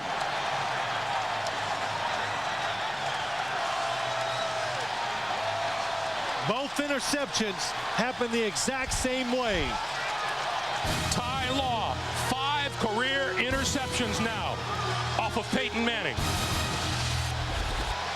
He had been intercepted only twice in his previous 311 attempts. His last 2 passes now have been picked off. Just by alert defensive players using their instincts to make the interceptions. Antoine Smith. Stiff arms 1 tackler, turns the corner, and is out of bounds just across the 45-yard line. Let's go back to the pick. Well, the idea that Peyton Manning has is very good, but what you're going to see, look to your far right, Ty Law comes off of Marvin Harrison because he sees Peyton Manning looking down the field, and he makes a terrific catch. The Patriots, they want to get Peyton Manning dirty, and when you do that, what they mean by dirty, make him throw off balance, make him move around, because they say when he does, he's not near the efficient thrower when he just stands there. Brady, short one over the middle. That's complete to Fourier, and that'll be enough for a first down to the 48-yard line of the Colts. Peyton Manning against the defense of Bill Belichick. Well, Belichick has come up the winner more often than not. Manning just 1-4, completed 62% of his passes. Look at the 10 touchdowns and 7 interceptions. Well, Bill Belichick, he is a terrific coach. He's had some good football teams that have done that to Peyton Manning. Or I should say to the Colts. Brady on the move, throwing, complete, inside the 35-yard line to David Gibbons. Well, all I can tell you is, or say, how good was that? Tom Brady, play action fake, move in the pocket just a little, keep that Colts defensive line. They love to rush the passer, keep them off balance, and a very good route run by the wide receiver. Gibbons fakes, drives the defender way off, and then stops. Perfect timing. The ball's in the air. Easy catch. Just like that, the Patriots move to the Indy 31. Smith inside the 30 to about the 29-yard line. Now, you know, this Colts team, they're conservative on defense. Tony Dungy says, I don't get alarmed when we're 10 points down because I know we can come back. We're going to score some points. So do you keep that same thought with your defense? Do you keep playing conservative? Because that right now is not working against this Patriots offense. And I would remind Tony Dungy, this is not your everyday bargain rate defense he's going against. Yeah, you're right. 2nd and 8. Now you're giving advice to coaches. I like that. Brady on the move again, going to go down the sideline looking for Gibbons, batted away, incomplete. Walt Harris, stride for stride, looked back for the football, found it and knocked it away. Well, you said that right, because by looking back, he prevents the touchdown. Defenders, it's so hard. They're chasing the receivers. I know they can feel it, that, uh-oh, here it comes. But Walt Harris at the last second, he reacts to what the receiver does. Perfect timing, and knocks it up in the air. A lot of times, if you're a defender, you get this kind of tip, it results in an interception. 3rd and 8. And another big 3rd down for the Colts defense. Brady steps up, throws over the middle, and it's incomplete. Intended for Branch, coming across the middle. Well, Greg, you said it, 3rd and 8. They got another 3rd and long situation. Can they get off the field? They've had a hard time doing it, and now Bill Belichick is deciding either to kick it, then they're going to go for it again. Wow. Wow is right. That's confidence in your offense and looking to truly dictate and set the tempo. Well, he's going, okay, it's snowy, it's nasty, the field's wet. It would be a 47-yard field goal. I don't blame him. It's not that hard of a call. Go for it. Play clock winding down to 1. He got the snap off in time. Brady under pressure, throws, got his man inside the 15-yard line, complete to Troy Brown. So many times in the previous previous meeting between these teams, on 3rd and long, Brady was able to complete passes just far enough for the first down. Tony Dungy thinks it's a push-off. Usually against this, the receiver goes down the middle, but this time he fakes down the middle and breaks out. Watch Troy Brown faking down the middle. He breaks out wide open. Tony Dungy says they pushed off. It does not look like it. Watch Troy Brown. Oh, excellent route. Very good feet. Good timing again from Tom Brady. Smith and centers in the backfield. Antoine Smith right side and busts his way inside the 10-yard line. Greg, in the NFL, the receiver like Troy Brown in that last play, when they line up like that, and they see a defense that spreads and splits, they usually run right down the middle. The defender knows it, and that's what Nick Harper was playing for. So when Troy Brown changed it, that's why he was wide open. Very good game plan, good route, good execution. 2nd and 6. Brady and the Patriots need the 4-yard line for a first down.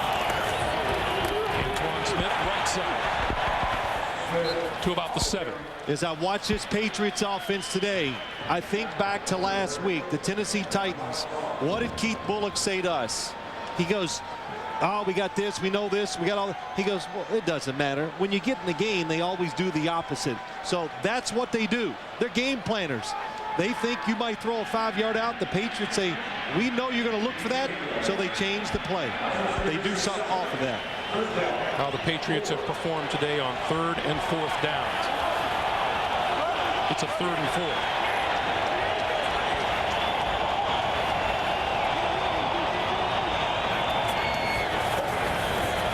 Brady looks right, looks back left, throws over the middle and falls short. Troy Brown in the back of the end zone. And on 4th down, here comes Adam Vinatieri in the field goal unit. Well, Tony Dungy's got what he wanted the last 2 third downs. They stopped him. Of course, they went forward on 4th, but this was a big stop for this Colts football team and the defense. For Vinatieri, this will be a 25-yard field goal attempt.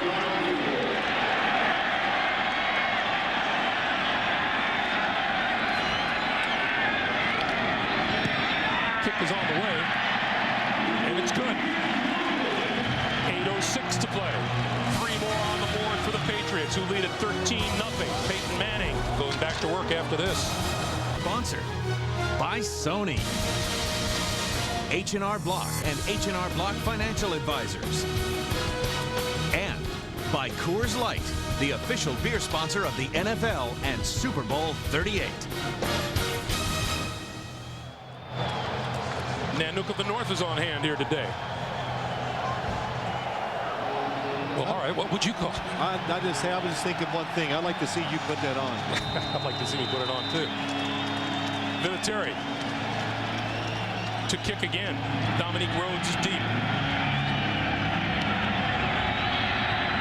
And out of the snow, Rhodes from the 3-yard line. And brought down at the 20. Flying tackle made by Sean Mayer, the rookie out of Penn State. Peyton Manning trying to get something accomplished on offense right after this. Here, Jim, Dan, Dion, and Boomer coming up on the Nextel halftime report. A complete recap of our first half and a preview of the NFC Championship game between the Panthers and the Eagles, all coming up on the Nextel halftime report. Jim was looking a little bit like Indiana Jones today. Nice look. A little cross between Indiana Jones and Bat Masterson from the 20-yard line. Steal that hat. Edgerrin James, not much there, maybe a yard. Willie McGinnis with a stop. Well, we talked about some of the things that this New England Patriots team wants to do to Peyton Manning. They want to make him move and throw off balance. They're convinced that the one weakness he has, he's not a real good off-balance thrower. And twice today, he has been in that position, and 2 times he has thrown an interception. Manning's numbers on the day. 2nd and 9. In stark contrast to what he's accomplished so far in this postseason. And we get a penalty.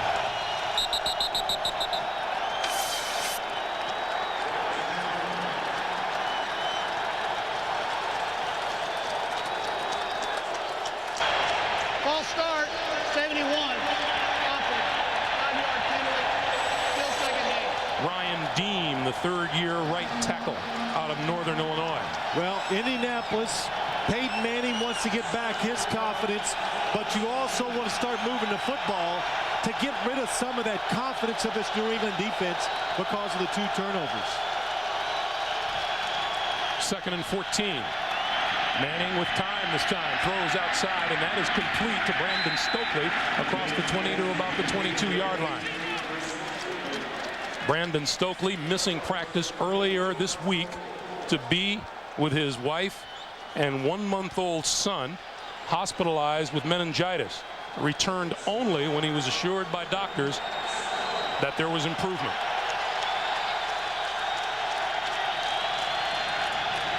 Third and 8. No touchdowns and 2 turnovers in 2 possessions for the Colts.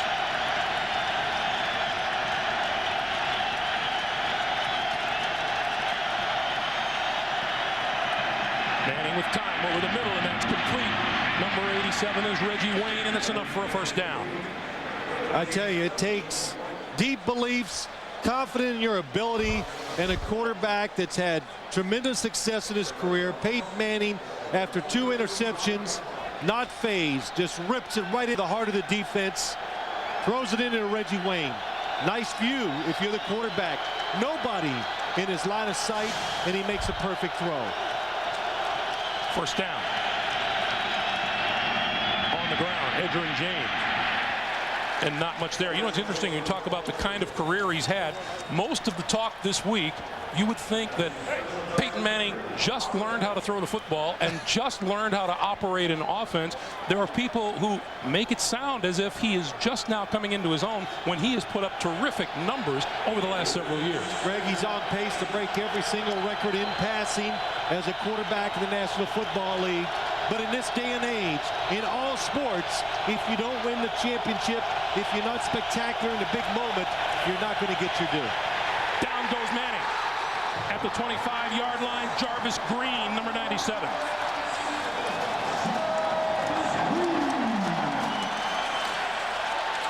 You know why that there's not a lot of stars in this New England football team?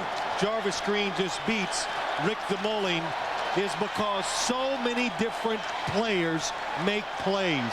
Every week it's somebody out of nowhere. Dan Klecko makes a few. Jarvis Green, not even a starter, he makes plays. So it's hard to focus your attention on one group of players. 3rd and long yardage. Wayne shakes one tackle, shakes another, and is brought down at the 35-yard line. Rodney Harrison with the stop, and lo and behold, here comes Hunter Smith to kick for the first time in the postseason.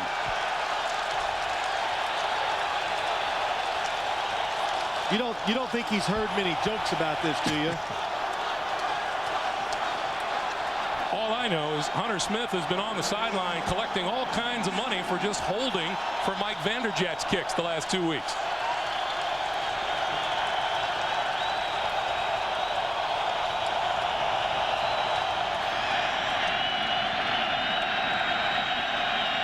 Snap, and it's through his hands.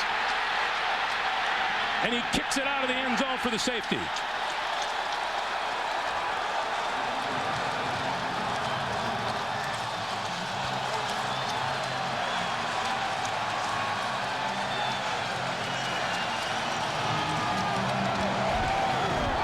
Well, the wet football, we've seen a couple instances where it's got away from the quarterbacks.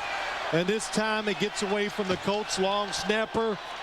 Good job by Hunter Smith. Just give up the 2 points and get the football out of play.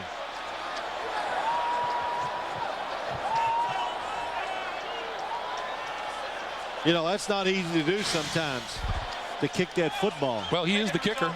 Illegally kicking the ball on the kicking team, number 17. That penalty is declined. The result of the play is a safety.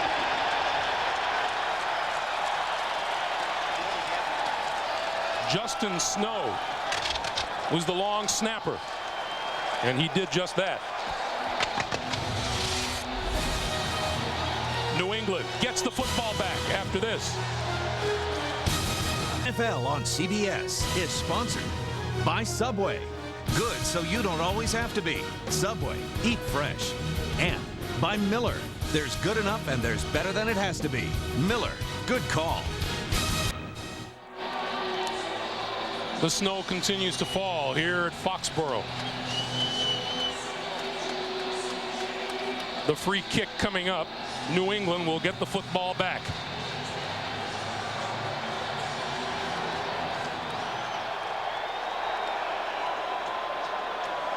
Troy Brown from his own 25 to the 40-yard line.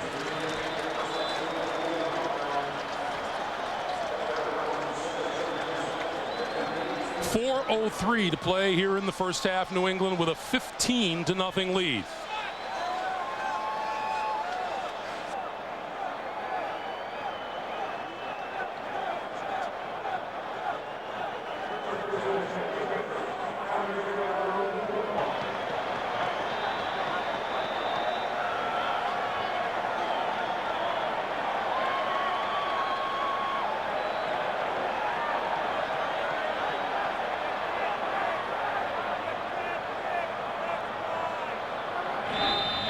Doesn't get anywhere. Josh Williams with the stop. And we were talking to some of the players on Friday after practice, and we asked them some questions about Bill Belichick, and they said he just came in Wednesday, said, okay, we won, but guys, we've won 13 in a row. But if we play the same way this week, it will be over. We must play better on both sides of the ball as a football team to have a chance to move on to the Super Bowl. And you've seen this game today, both sides, offense and defense, they're much crisper, they're making things, they're executing better, and that's why they lead 15-0. Loss of 2 on the play, 2nd and 12. And there's a move up front. And the markers fly. Looked like Tom Ashworth, number 68, the right tackle.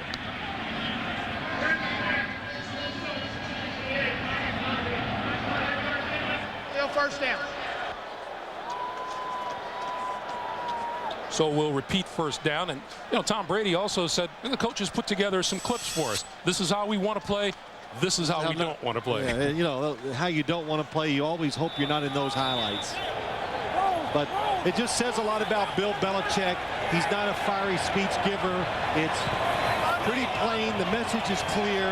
The players get it, they dig it, and they make it work. Pass to the far side, and that is complete. And Bethel Johnson. And there's a loose football. Colts say they have it. But what do the officials say? They do. The Colts converge to the football that time, and that's what you got to do against short passes. You have to hustle to the football, have the first guy hold him up, and then the second and third guys that come in, you got to deliver blows, hard hits that make the receiver fumble. And that time, that was a terrific job by Nick Harper. He makes the original hit, hangs in there, and knocks the football out before his other defenders get there. So now, the Colts take over at about the 41-yard line of the New England Patriots. The crowd wants Bill Belichick to throw the red flag that the receiver was down. I don't think he was. Manning throwing, that's complete, and inside the 35-yard line is Dominique Rhodes. Well, let's go back to that play, that fumble. Well, let's look at it. Bethel Johnson, does his knee hit the ground before the football comes loose? No, it does not. So that's why Bill Belichick did not throw the flag. And all the other people in our booth, they were wrong too. 2nd and 2. Manning, Edgerrin James trying the right side and doesn't get it. I mentioned to you during the last time out, we had yet to see the stretch play from the Colts. That's the first one of the day. Now you know why they have not been running it. It takes too long against a defense that's way too disciplined. You cannot get outside when it takes that long against the Patriots. That will be the last play before the 2-minute warning. 2 minutes to play here in Gillette Stadium. 15-0 Patriots. And the Colts looking to break the shutout. And Dion and Boomer recap the first half and a preview of the NFC title game between the Panthers and the Eagles. On the Nextel halftime report, Boomer doing double duty, doing radio up here. Yeah, he just wants all the money. 3rd and 4. Manning going over the middle into a crowd, and it's complete to the 25-yard line to Marcus Pollard. What a catch by Marcus Pollard, and Peyton Manning just throws it between 2 or 3 defenders. And Marcus Pollard, very good concentration, not being sidetracked by the people running at him to make the tackle. First down. Manning on the run. Slides down close to the 20-yard line. They're going to spot it at the 21. We are under a minute and a half to play. When they only rush 4 and they drop everybody back in coverage, Peyton Manning has to know 2 things. He probably will have extra time, and there will be big lanes to step up into. On the quick slant, that pass is complete. Lost the football. Recovered by New England. Marvin Harrison had it and lost it. Tyrone Poole covered it.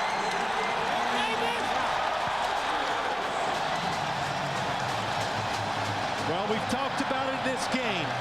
They want to punish the receivers when they come across the middle on those short routes. And that hit was a good example of it. Perfect throw. Peyton Manning puts it right on target. And Rodney Harrison, 1 interception and 1 big hit that causes a fumble.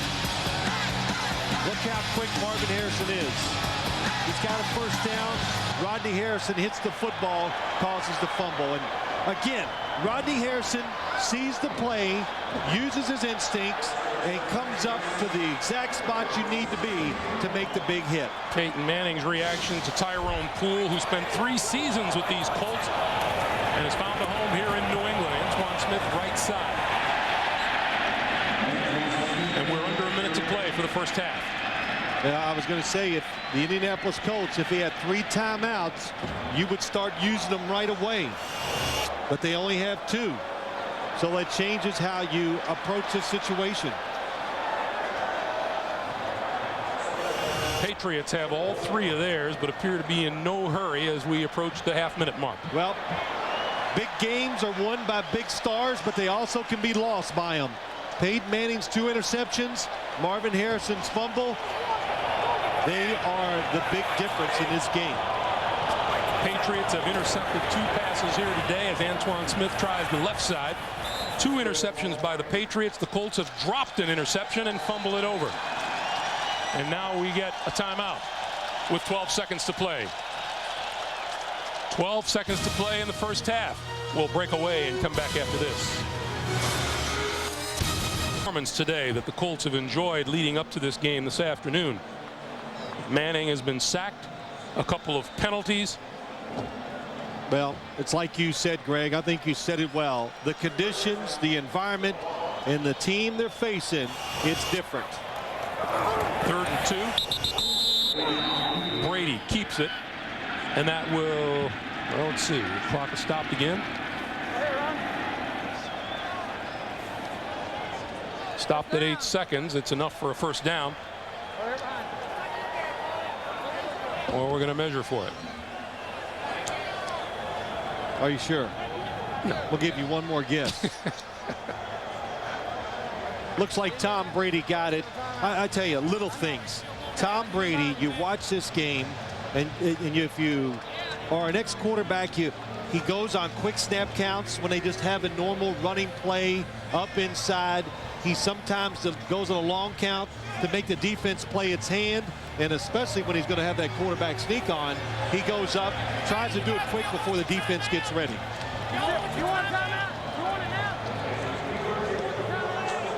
And look what he's done. Peyton Manning, rough first half because of the 2 interceptions. A very un-Manning-like passer rating so far here in the first half. And this will be the final snap. These Colts have been known for their comebacks. Monday night against Tampa Bay, against these same Patriots at the tail end of November. They came from 21 points down. They find themselves down 15 as they go to the locker room. New England 15, Indy nothing. Bonnie Bernstein is with Coach Tony Dungy.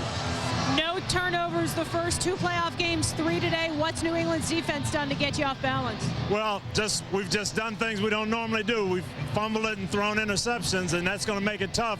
It feels a little sloppy, but we got to fight our way back in the second half. All right, Bonnie, thank you. That is the end of our first half with the score. New England 15 and the Colts nothing. We're back with the Nextel halftime report coming your way after this message and a word from your local station. You're watching the NFL on CBS.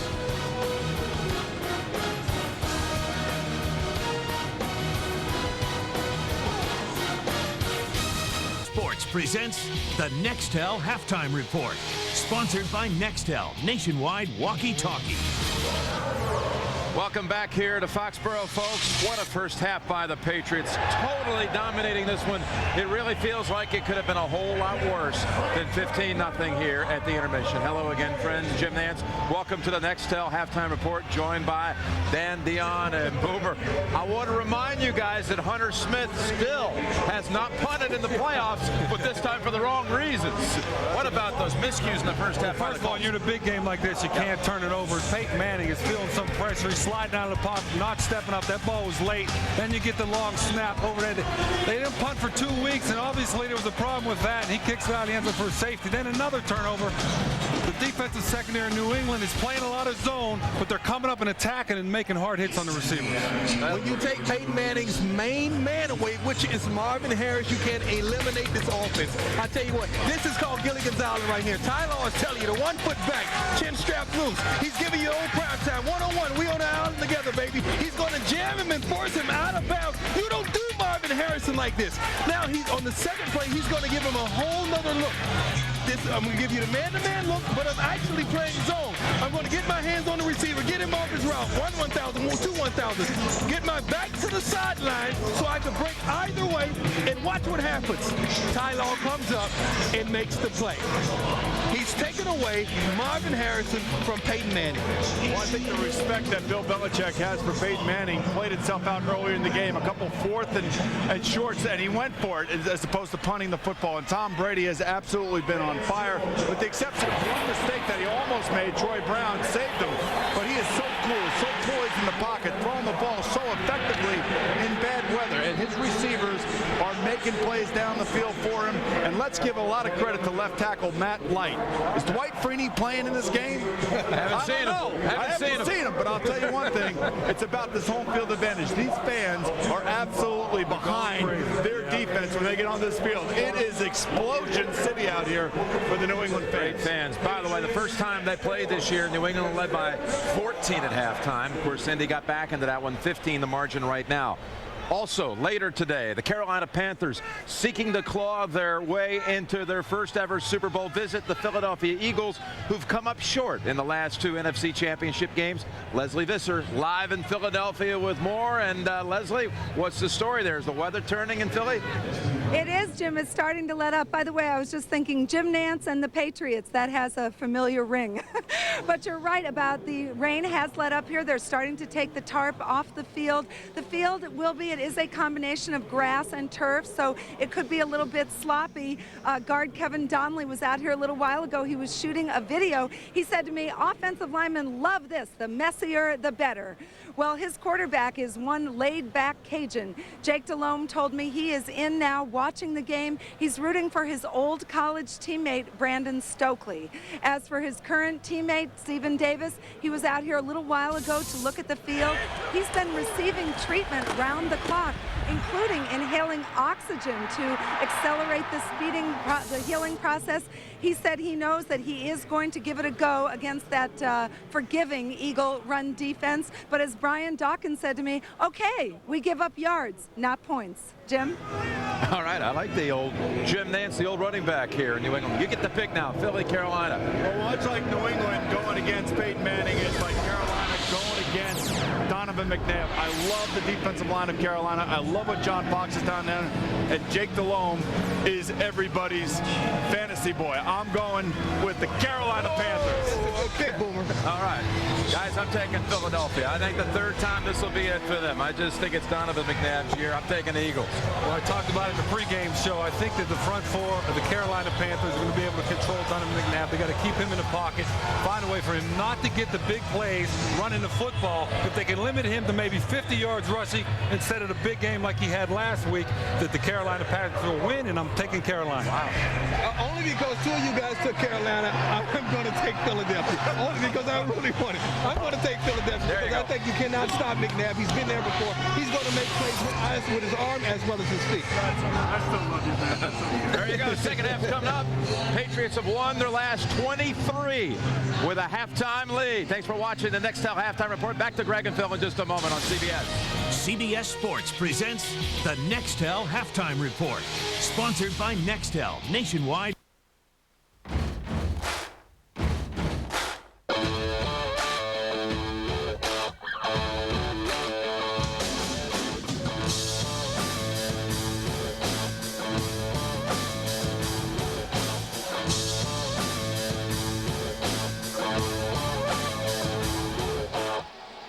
Back in Foxborough, 15 points on the board. They all belong to the Patriots, 15-0. Greg Gumbel along with Phil Simms. Bill Belichick said against Peyton Manning, he wanted to disrupt the passing game. He wanted to keep Edgerrin James from getting outside, and he didn't want his defense to fall for any of the misdirection plays. He's been very successful doing that. Well, they did. Their defense played, New England's defense played extremely well. They carried out the orders of the coach perfectly. But when I look at the first half, I go back to the first drive. On your own 44, you go for it on 4th and 1 because you want to set the tempo of the game. You want to be in charge, and you want to slow down the Indianapolis Colts. You do that by scoring first. Let's take a look at the halftime numbers in the first half that really was dominated by the New England Patriots. Look at the total yards, the passing yards, the running game, the total plays, and, of course, the 3 turnovers by the Patriots or by the Colts were huge. Now Indianapolis gets a chance at the ball right off the bat here in the second half. Dominique Rhodes, number 33, looking for the good return.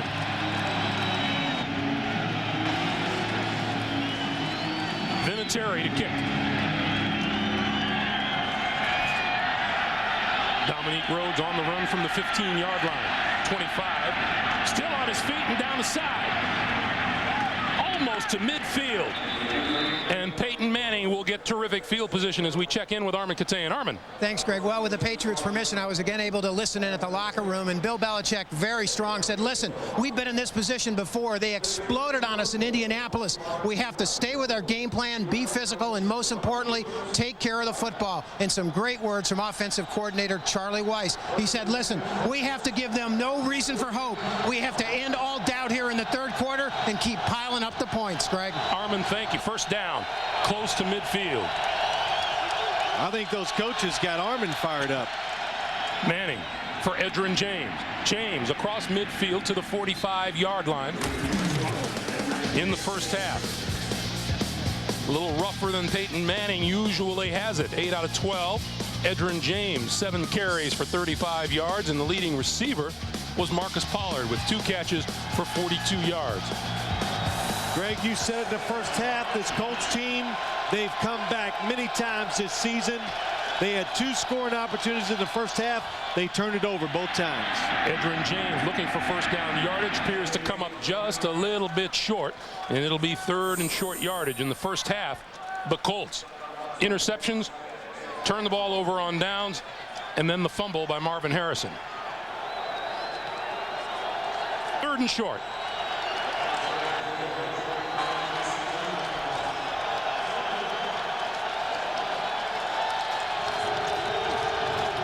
They break the huddle. Lipinski and Edgerrin James are in the backfield. Double tight end setup.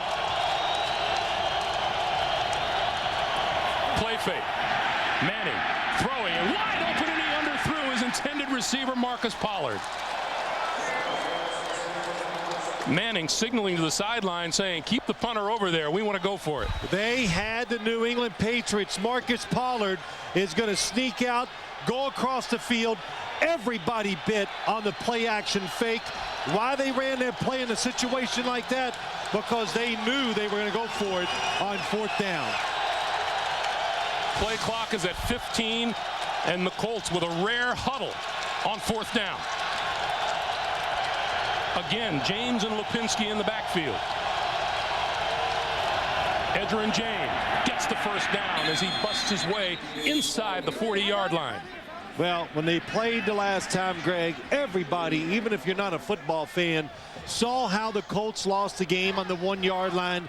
They couldn't get it in 4 tries. Well, today they're ready for those situations because they put the fullback in the backfield. Tom Lipinski, he gets a good block on the outside, lets Edgerrin James pick up a couple tough yards. Manning on 1st down now, and the give is to James, trying to turn the corner on the outside, and is knocked out of bounds. Rodney Harrison coming over. The last meeting between these games, talk about an explosion, and Tom Brady told us, I contributed to it. He threw 2 interceptions. The Colts scored 21 points in just under 6 minutes to pull into a tie. Well, we were there. That's why you got to know between all the games. That game, they came from behind in Buffalo. They did it the last game of the year against the Houston Texans. The Monday night game against the Tampa Bay Buccaneers. This offense has a lot of talent. Hard to hold it down the whole day. Manning out in the flat. Dominique Rhodes puts on a move, has 1st down yardage, is inside the 30 to about the 26-yard line, and it's a 1st down. Mike Vrabel there to make the stop. Greg, this Dominique Rhodes, now you get him the football out in the open field. He is, I think he's faster than Edgerrin James and a little more explosive in situations like this. You can see it. He's got the speed. Give him a chance, and he'll make a long play against you. So here are the Colts knocking at the door.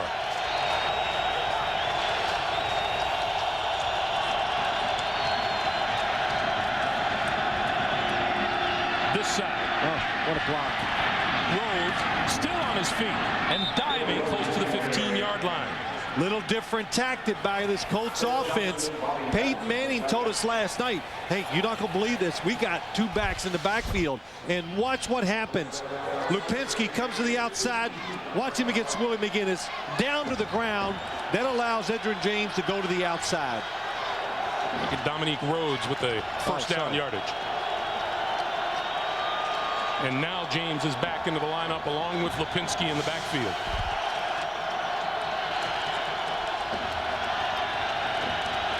Indianapolis, 4.5 yards per attempt on the ground. Play fake. Manning on the move, looking, throws, incomplete on the sideline, trying to hit James, and it bounced off of James out of bounds. Well, good play selection. Running the football, they come with the play action. New England not full. Pressure the quarterback. Makes it an incomplete pass because of those factors. You know, talking about that play, the goal line stand against the backup in New England, and we talked to Ted Washington. Ted Washington didn't want to talk about the goal line stand. We never should have been in that situation to begin with. James, the lone back. He gets the handoff, finds running room, bounces off a tackler, still on his feet, and rolls his way down. Rodney Harrison making the stop. It's inside the 10-yard line. Well, Edgerrin James, Dominique Rhodes, the blocking up inside. Tupe Pico gets a good block on the outside, and Edgerrin James just running hard. Ted Bruschi, middle linebacker, nobody blocks him, does not come up with the tackle. 3rd and 3 from about the 8.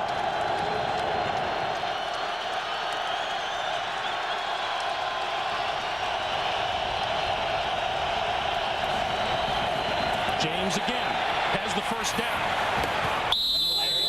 And James to about the 3, maybe the 2. It'll be 1st and goal. Hey, look, if you're playing defense for New England, these situations, it has to fool you. Romeo Crennel said, what are they doing running the football? Because I'm sitting up here watching coverage, Greg. You got to be thinking the same thing. I know the fans are. So the Patriots defense caught off guard by Tom Moore's play calling so far here in the second half. This is an offense that makes its living throwing the football, and here's Edgerrin James moving the ball down the field. 1st and goal. James and Lipinski in the backfield. That's Lipinski in motion. Play fake. Throwing, incomplete. That was Lipinski out of the backfield. It'll be 2nd and goal. Lipinski caught a touchdown pass against the Kansas City Chiefs coming in this direction last week. Same play, different formation. Instead of going right, they went left. But New England sees this type of play almost every single week against some of their competition. Not only do they pressure Peyton Manning, they covered Lipinski out of the backfield. Manning's numbers. James and Lipinski again behind Manning. James trying to pick his way. Touchdown. Edgerrin James found the end zone, patient running, waited for his blocks, and scored. I don't see how he even got into the end zone. It was, you look, the Patriots look like they push the Colts into the backfield, nowhere to go. He stays right on the edge of Tom Lipinski and gets in for the touchdown. Good running and another good block by the fullback, Tom Lipinski. Man, here's a guy that struggled to make the football team, and Peyton Manning said it to us last night, Greg. He has fought his way into the lineup because every time he gets a chance, he's making plays. Edgerrin James had 35 yards rushing in the first half. He had 32 on the ground on that drive. Mike Vanderjagt has not missed a kick all year, and he doesn't miss that one. 9:44 to play. Third quarter. The Colts jump right back into the fray. The Patriots 15, Indianapolis 7. Back with the Indy kickoff after this. Private use of our audience, any other use of this telecast, or of any pictures, descriptions, or accounts of the game without the NFL's consent is prohibited. Edgerrin James carried the load on that last drive, accounting for 32 of the 52 yards, 12 plays, and it's a 15-7 New England lead. Vanderjagt ready to kick. This one's short, very short. From about the 22-yard line, it's Patrick Pass. Pass cuts it back out across the 40, and a fine return out to about the 43-yard line. And now it's Brady and the Patriots with terrific field position when we continue. NFL on CBS is sponsored by Southwest Airlines. Friendly nonstop service all across the country. Southwest Airlines, a symbol of freedom. Dodge, you can take life as it comes, or you can grab life by the horns. Dodge. And by Nextel Coast to Coast Walkie-Talkie. Nextel, done. Hey, tonight, don't miss television's most watched new drama, Cold Case. 24 years ago, a child became the victim of a mysterious crime, and now Detective Lily Rush faces her most emotional case ever. A new episode of Cold Case tonight at 8/7 Central on CBS. Brady to throw on first down. Out into the flat, and that is complete to Larry Centers. Centers has a first down and more. Inside the 30-yard line, first down New England. Larry Centers, the #1 all-time receiver among running backs in NFL history. Well, I think that's somebody you'd want to keep an eye on. The play-action fake, and the defense just disintegrates. Everybody chases the tight end down the field, and Fourier, who had about 3 defenders covering him, gets a good block to let Larry Centers get more yards. Wow. Brady's longest completion of the day, 28 yards.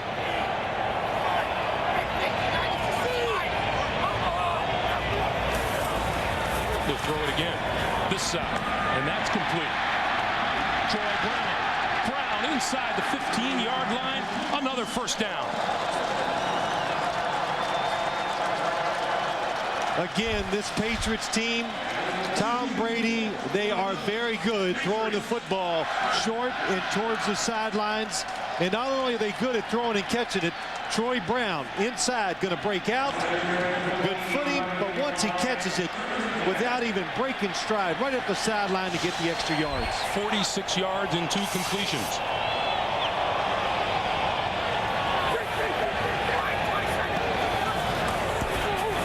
Brady with time, now throws and incomplete in the end zone. Kind of threw it away.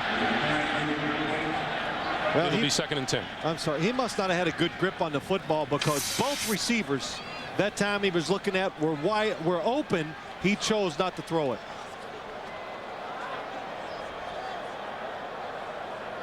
Snow continues to fall. The winner of this game will await the winner of the NFC Championship game, Carolina and Philadelphia, to determine the combatants in Super Bowl 38 2 weeks from today.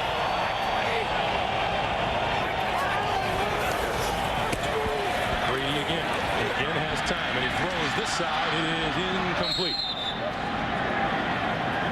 Deion Branch, the intended receiver. Yeah, Deion Branch. David Macklin was on the coverage. He gave up the touchdown throw earlier in the game, but he has been playing better than any other defensive back for the Indianapolis Colts over the last 6 or 7 weeks.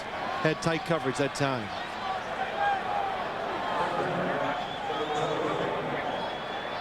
Third and 10.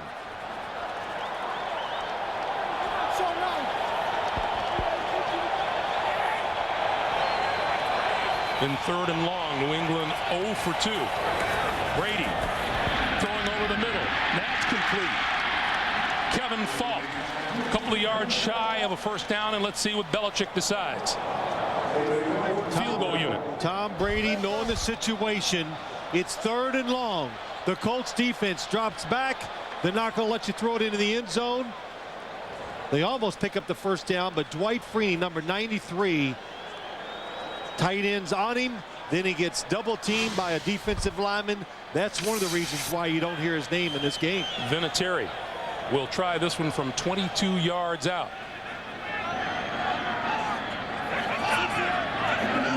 And play clock winding down now. 5 to 4 to 3. The crowd knows it. And there's the penalty marker. Yeah, really being calm. Don't rush it. Take the 5-yard penalty. Play. Offense. 5-yard penalty. Still fourth down. And Dan Copeland was a little late getting on the field. That's why they could not get the playoff in time. But an impressive drive by the Patriots, starting with the questionable kickoff, I thought, by the Indianapolis Colts, giving them good field position. A couple plays gets them in field goal range. Well, Colts have not been stellar in kickoff coverage this year. They've allowed 3 long ones. So now a 27-yard attempt from Vinatieri. High snap. The place down is up, and it is good.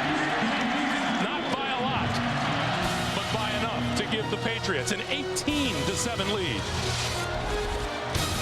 Terry's 27-yard field goal caps a 48-yard drive set up by the short kick and the good field position. 7:20 to play, third quarter. New England with an 18-7 lead.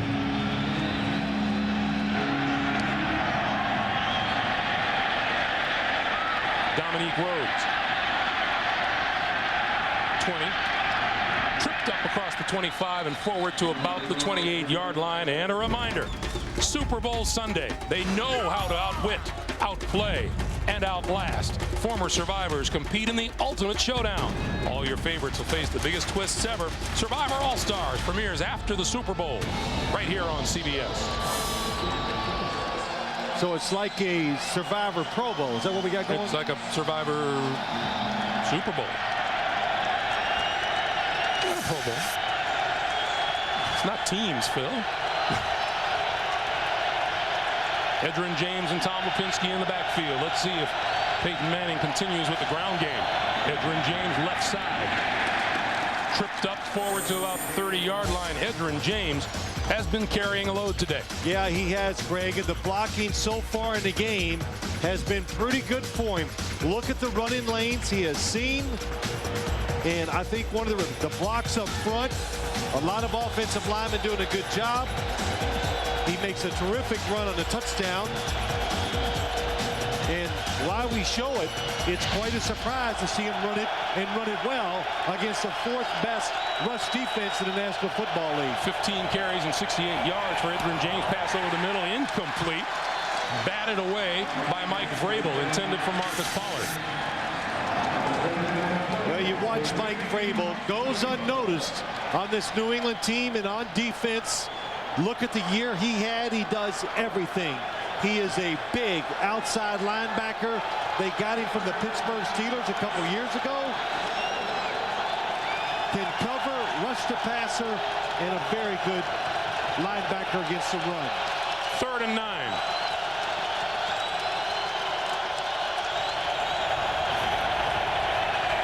Manning pulls it down, now throws, coming across the middle, incomplete. Pass intended for Marvin Harrison.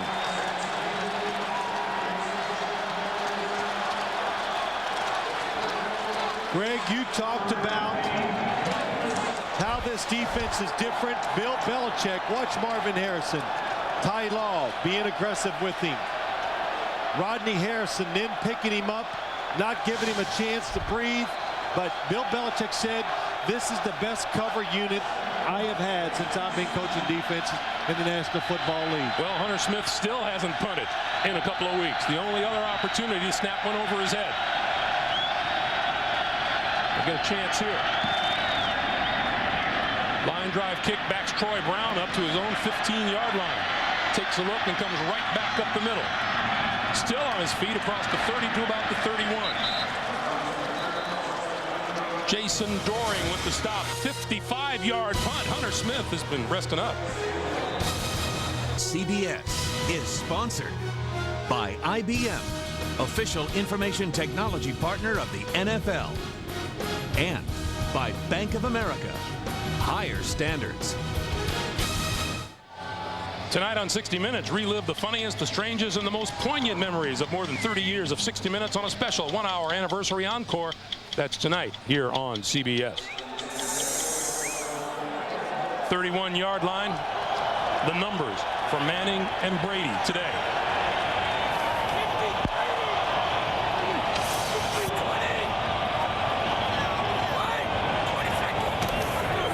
Antoine Smith. Big hole up the middle. First down yardage and much more. Inside the 40, inside the 35-yard line and a first down. 34 yards for Antoine Smith. What a space to run into. The defensive end way up the field. The Patriots block it inside. And look at the running lane for Antoine Smith. And then he does something you don't see him do a lot. He gets in the open field.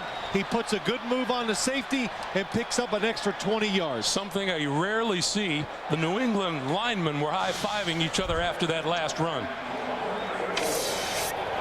First down at the 35. That's not a good sign when the offensive line is high-fiving for the defense. Straight ahead. More running room to the 20. Antoine Smith is having a season. Daniel Graham comes down inside, gets the block on Larry Triplett. Look at the blocks up in front. Matt Light does a good job. Dan Copen, Joe Andruzzi. Matt Light's number 72 just takes Dwight Freeney out of the play. Daniel Graham came from the tight end position down inside, knocked Larry Triplett out of the way, and that's what created the big running lane for Antoine Smith. 97 rushing yards for number 32 so far. I'll give it to him again, and this time he is racked up at the 20-yard line. Larry Triplett and Mike Doss leading the charge. Well, 1, 2, the third time they finally got it. And it was just really almost the same type of play again, but Indianapolis get more aggressive, get up there and make the hit. We just saw Tony Dungy there. I thought it was so interesting. He was talking to us last night. He said, you know, we're good enough to win. We just have to play our games.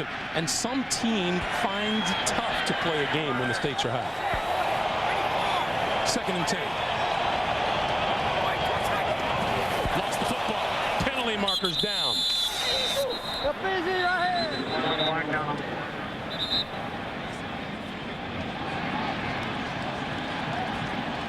See what the call is. Against the Colts. Tony Dungy wants to know who and what. 96.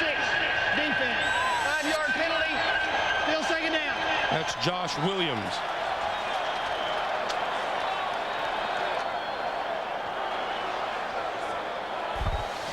I didn't see Tom Brady, 96, just trying to anticipate the count. I said I did not see Tom Brady make a hard count, try to draw him off sides. Josh Williams, too anxious, trying to make a big play. New England has been terrific once they've been into the red zone today. 2nd and 5. throws as he's hit. He makes the completion. Troy Brown. And Brown for a first down. Tom Brady just staying nice and cool. Under pressure.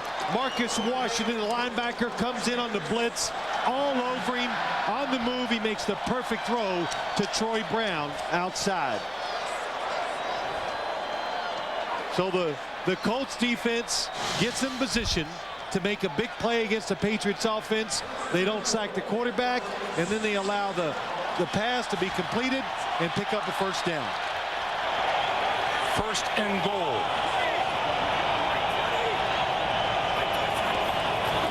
From the 7, Antoine Smith inside the 5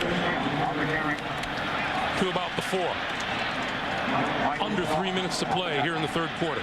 Yeah, Tony Dungy, he knows this could be it. We have got to saddle up here and hold them to 3 points. That would make it 21-7. That's 2 scores. You get 3 scores down against the New England Patriots.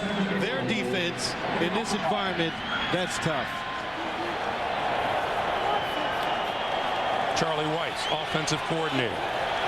The ball nudged just inside the Colt 5-yard line. Smith is the only back. And Smith to about the 3.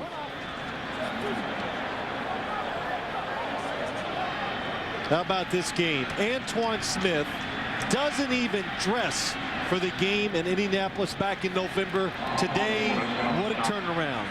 Not only does he come out and start, look how terrific he has been. 100 yards, and right now he's a big part of the game. You might have 50 with those holes he was running through. I doubt it. I know you would. No, I wouldn't either. 1:45 to play, third and goal. Brady locked it towards the corner.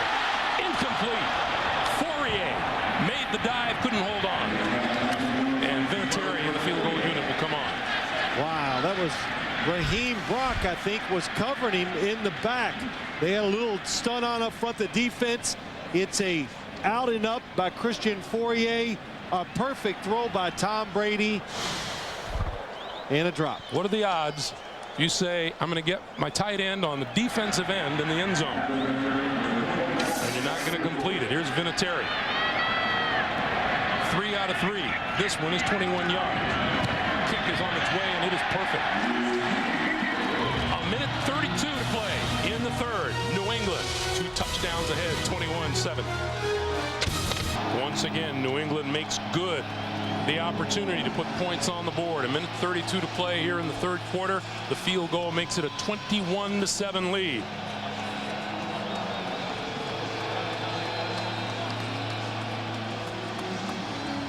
But you heard Armin Katayan just after halftime. They know what an explosive team they're meeting. This one's a bit short. From just inside the 20, this is Ricky Williams. And Williams across the 30 to about the 32-yard line gives us an opportunity to tell you can see why CBS Monday is America's best night of television. Starts with Yes Dear, followed by Still Standing, then the Emmy Award-winning best comedy Everybody Loves Raymond, and the new hit comedy 2.5 Men, followed by Monday's #1 drama CSI Miami, plus The Late Show with David Letterman, Monday on CBS, America's most watched network.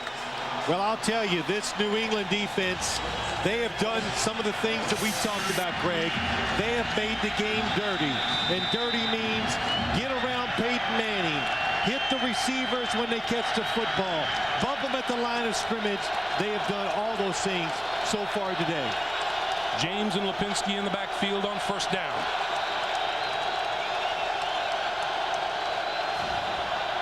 Play fake, Manning under pressure and goes down.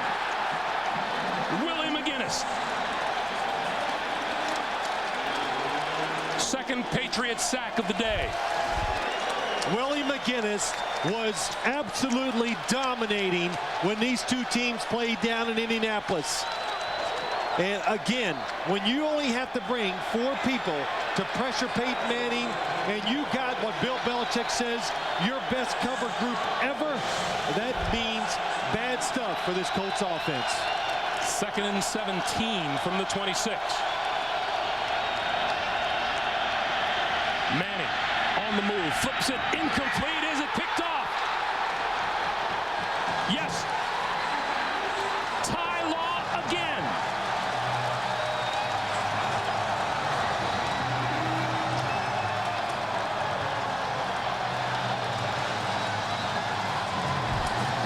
pressure on the quarterback, Peyton Manning, really just trying to get rid of the football. But Ty Law, what a player. He is so tough, so good when it comes to covering premier receivers. He has roughed up Marvin Harrison all day long, and when there's a chance to make a play, he makes them.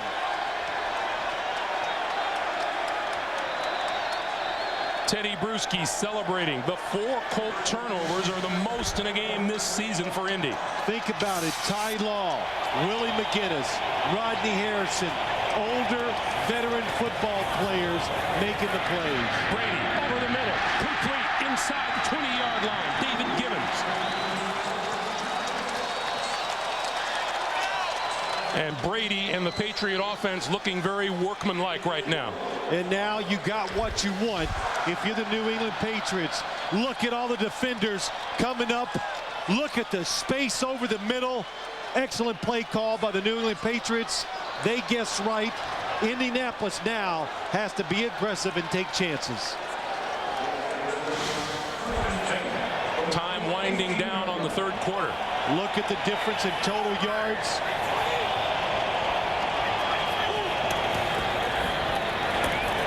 Antoine Smith on the final play. We've run out of time in the third quarter. Manning shaking his head. The Patriots, 15 minutes from Houston, 21-7. We're coming back to Gillette Stadium after this message and a word from your local station. You're watching the NFL on CBS. NFC standouts Dante Culpepper, Donovan McNabb, Brett Favre, and many more at the 2004 Pro Bowl, February 8th, live from Honolulu. Check your local listings. Brady throwing on the slant. It's complete, tipped and caught by Troy Brown. It's kind of like you know things are going your way. The Colts have the defense on to stop this play and maybe intercept the pass. Boy, what a job by Nick Harper, but the ball is thrown so hard he cannot come up with the catch. He leaves his receiver, stops, gets right in the way, and look who catches it, Troy Brown. 9-yard pickup, first and goal.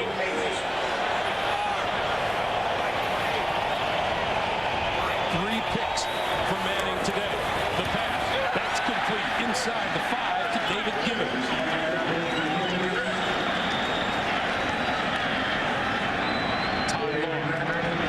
His interception has given the Patriots what would appear to be a golden opportunity to put this AFC title game away. The way the defense is playing, it'd be tough to doubt. Well, when you talk about the New England Patriots, it all starts with their defense. That's what this football team is about.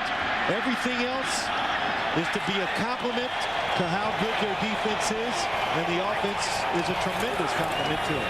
On second and goal, Brady rolls this way, looking, throws, dropped. Christian Fourier couldn't hold on. It'll be third and goal. Good reaction by the Colts defense. The one thing they do well, they have speed, and when you fool them sometimes, they can make a comeback. That's what they did that time. The play action fake, they got in position to stop the completion. See how the defense has a vested interest on the sideline and what's happening out on the field. Ty Law told us on Friday, we didn't capitalize on opportunities that Indy gave us the last time. 5 wide receivers now on third and goal for Brady.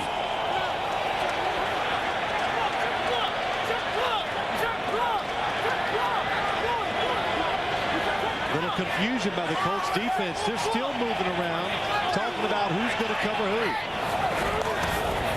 Brady, quick pass. That's intercepted in the end zone.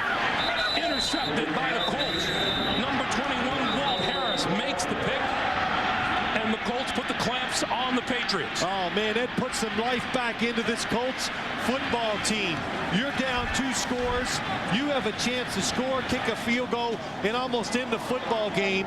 And what a play by Walt Harris coming underneath Dedrick Ward. He's playing the inside route, It's thrown, cuts underneath the receiver, and makes a tremendous interception. For the first time in 330 pass attempts here in Gillette Stadium, Tom Brady throws an interception. That's quite a streak. There are guys who don't play quarterback who throw more interceptions than that. Yeah, you're right, Greg, but I'll tell you what, he's thinking about how big that interception was. You don't take a chance in a situation that he was in just then. Edgerrin James looking for a block, trying to turn the corner and can't do it.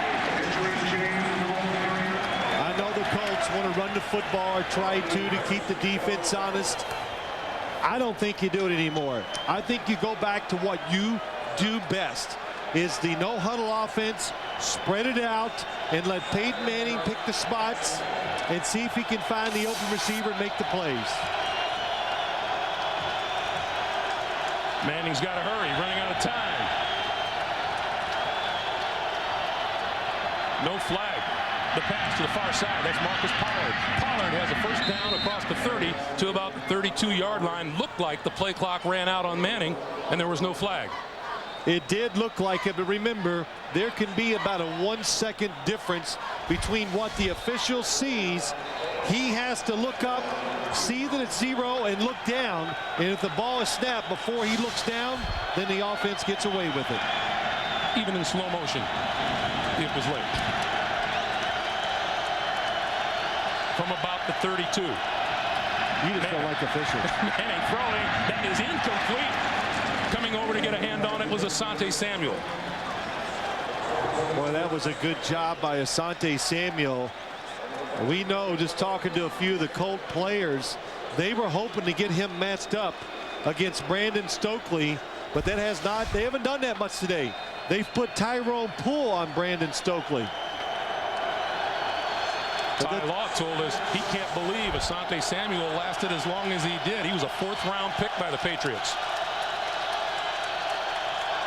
Brandon Stokely, 1 reception today. Marvin Harrison, 1 reception.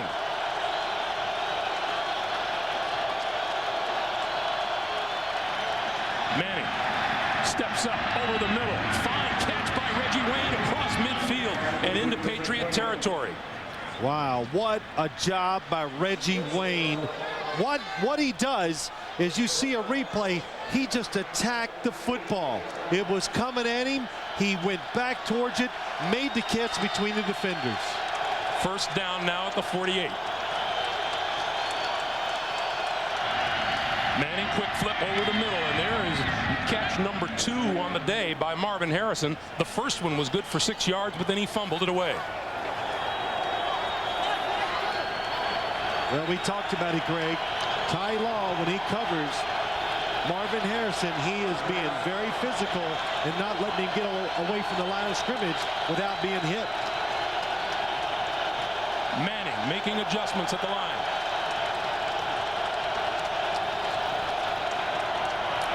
Edgerrin James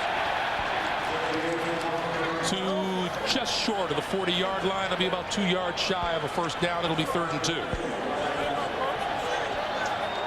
Yeah, I had a chance to watch Peyton Manning after the play, and he looked over to Tom Moore and just gave him one of those, like, oh, come on, quit calling those plays. He wants to throw it.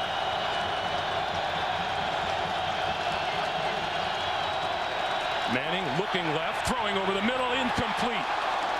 Brandon Stokely on the in cut. It'll be 4th and 2.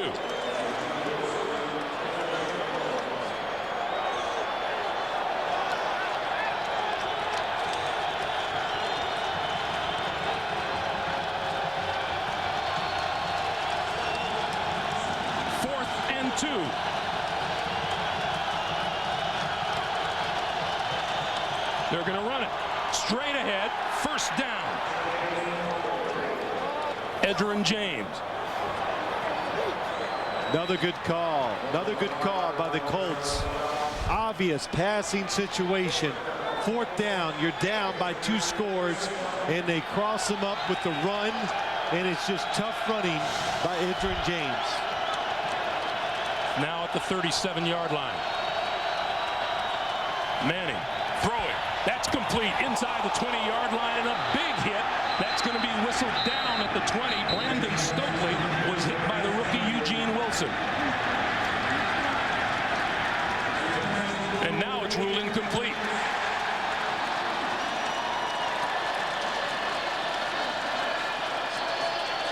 Stokely wants to come off. This has happened a couple times today where the Colt receivers are going across the field, and as they go across, the backside defenders are making a hit. And it's almost like the interception that Peyton Manning threw to Rodney Harrison on their very first drive. 2nd and 10. Troy Walters in for Stokely. Quick pass, there's Walters. Walters turning the corner and has a first down.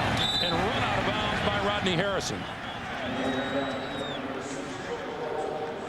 11 yards on the play, first down, Colts.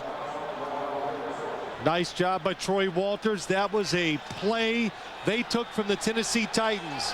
The receiver fakes like he's going inside.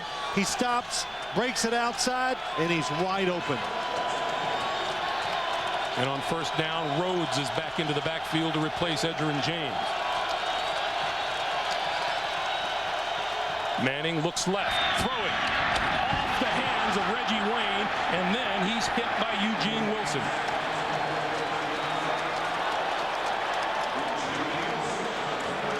Dungy doesn't like it. He thinks it might be a hit to the helmet against a defenseless receiver, but nothing is free against his secondary. Oof.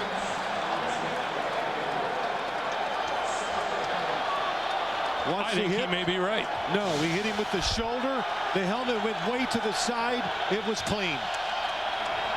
I'm talking about the defenseless part. Oh. Dominique Rhodes with the carry.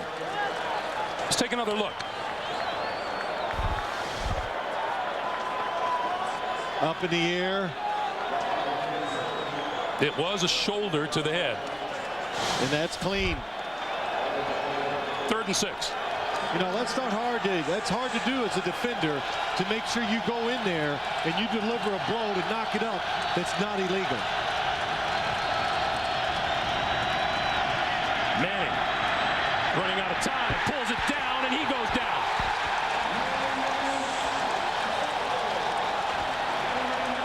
Jarvis Green and Roman Pfeiffer. There is nowhere to throw the football.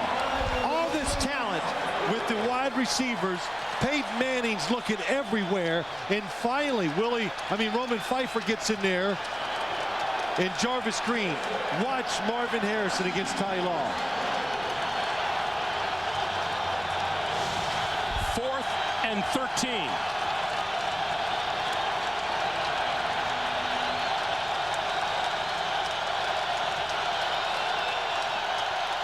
Not a heavy rush at all. Far sideline, short, picked off. Ty Law coming back over the middle to the 25, to the 30-yard line. 3rd interception of the day for Ty Law.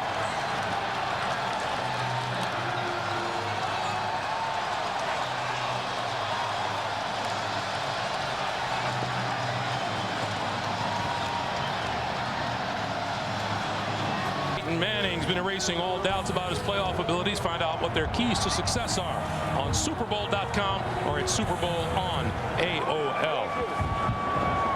Brady and the Patriots from their own 31-yard line. This is Kevin Falk. Falk across the 35 to about the 37. Boy, this has been the man on defense. It's been a terrific defense overall, as Ty Law has been the one to be capitalizing. 3 interceptions on the day, tied with a whole bunch of guys for the 2nd most in a postseason game. Vernon Perry picked off 4 for the 79 Oilers. This was the last one picked off by Law and brought it back. Just outstanding coverage. Are you happy he turned and looked for the football, Greg? I'm ecstatic. You're always complaining about it, but boy, Ty Law I don't know what to say. He has been outstanding. Bethel Johnson, the rookie, tripped up just short of the first down. And we talked to him on Friday. We have a lot of fun with him because he's one of these guys now. It's just, we got to win. I don't hear about anything else. He's so singleness of mind, but what did he say? He goes, we meet so much, it's just disgusting. All we do is meet and meet. And I tell you what, he won't complain about all those meetings, because those meetings and that knowledge helped you anticipate, and that's why he makes so many plays. 3rd and 1. It's one thing to be good, but when you're good and you're smart, then you have a chance to be great. And Brady calls a timeout. 3rd and 1. He burns a timeout here with 6:59 to play in the 4th quarter.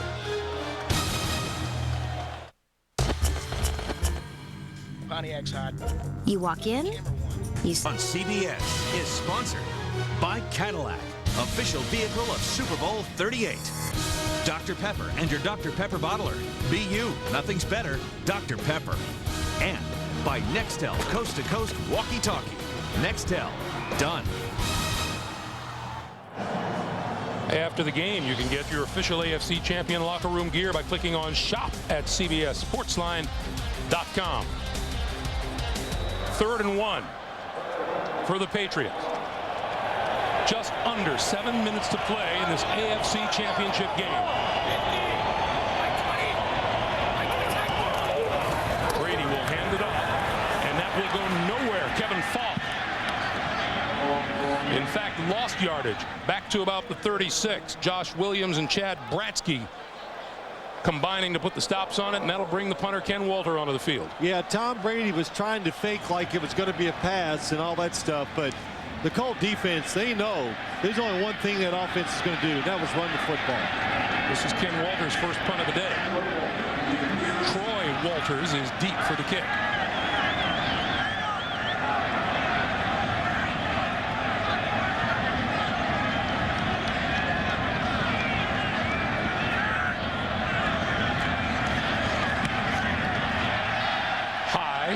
Fair catch called for and made at about the 32-yard line. 6:10 to play.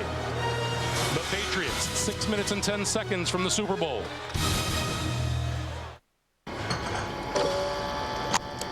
Trailing New England by 14. Peyton Manning was right about one thing and wrong about another. He was right when he called the Patriots, quote, a different animal. He said they're sound on both sides of the ball. We'll have to work for everything. He was wrong when he said if we lose this, it won't be because they confused me. 4 interceptions, Greg, speaks for itself. First 4 interceptions of the postseason for him. Quick flip over the middle, and that's complete to Edgerrin James, and James out across the 35 to about the 37 or 38-yard line. The New England Patriots have shut down, in order, Peyton Manning today and Marvin Harrison. Yeah, Deion Sanders was right. You shut down Marvin Harrison, you are shutting down this offense. He gets it going. His play opens up the field for the rest of the receivers. Throwing sideline, and that is complete to Brandon Stokely at midfield, and that'll be a first down for the Colts. Now, with all that said, the Indianapolis Colts have 3 timeouts. They're only down 2 scores. So this is absolutely not over. There's Marvin Harrison, who really doesn't want to get into what Peyton is doing. He just wants to know, what's my route? Manning throwing sideline, Edgerrin James to the 45 and out of bounds at about the 40 or about the 38 or 37-yard line. That's true too. What you said about Marvin Harrison, he's always split wide. He doesn't read signals, doesn't look. Whoever comes out, lines up next to him, tells him what he's supposed to do. I know my route. He just goes from there. Brandon Stokely told us that's part of my job. I just translate to Marvin Harrison what Peyton is saying. Short drop, quick pass, incomplete at the feet of Reggie Wayne. Stops the clock with 5 minutes even to play, and it'll be 3rd and 2. You know, that's a play that Peyton Manning would hit 95 out of 100. But once you've thrown 4 interceptions, you're a little more careful, and it makes it a little off target, and that's why it's incomplete. It was with 5 minutes to play that the Colts began their tremendous comeback against the Tampa Bay Bucks. Manning can't shake it. Jarvis Green.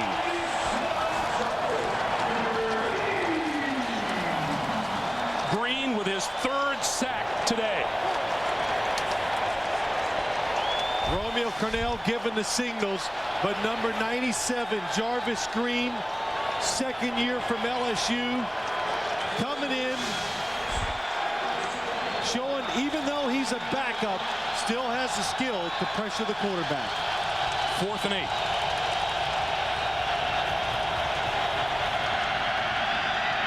Manning evades the rush, throws far side, and that is caught inside the 40-yard line by Troy Walters, and that's enough for a 1st down. What protection, and what a good job by Peyton Manning finding the open receiver.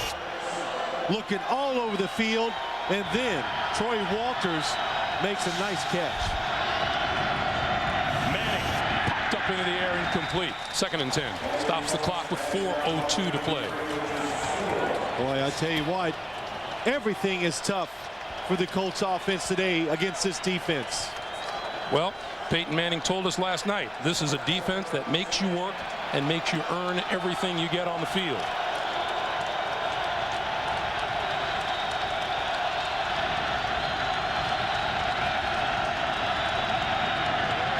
On 2nd and 10, Manning over the middle, and that's complete inside the 35 to the 33 to Stokely.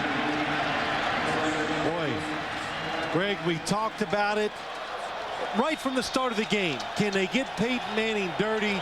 Can they pressure him? Yes. Are they hitting the receivers? I would say that answer is yes, too. A lot of big hits by this defense. 3rd and 6.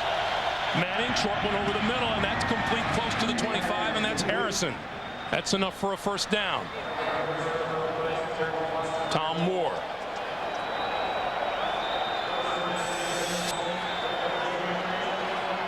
Clock continues to move. We come up on 3:15 to play.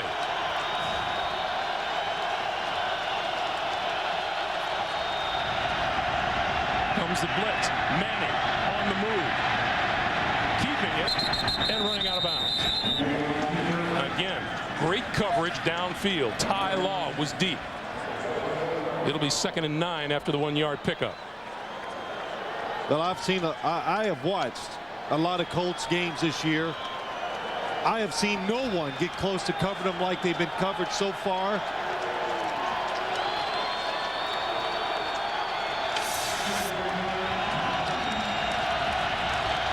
Look what they've done, 257 total yards.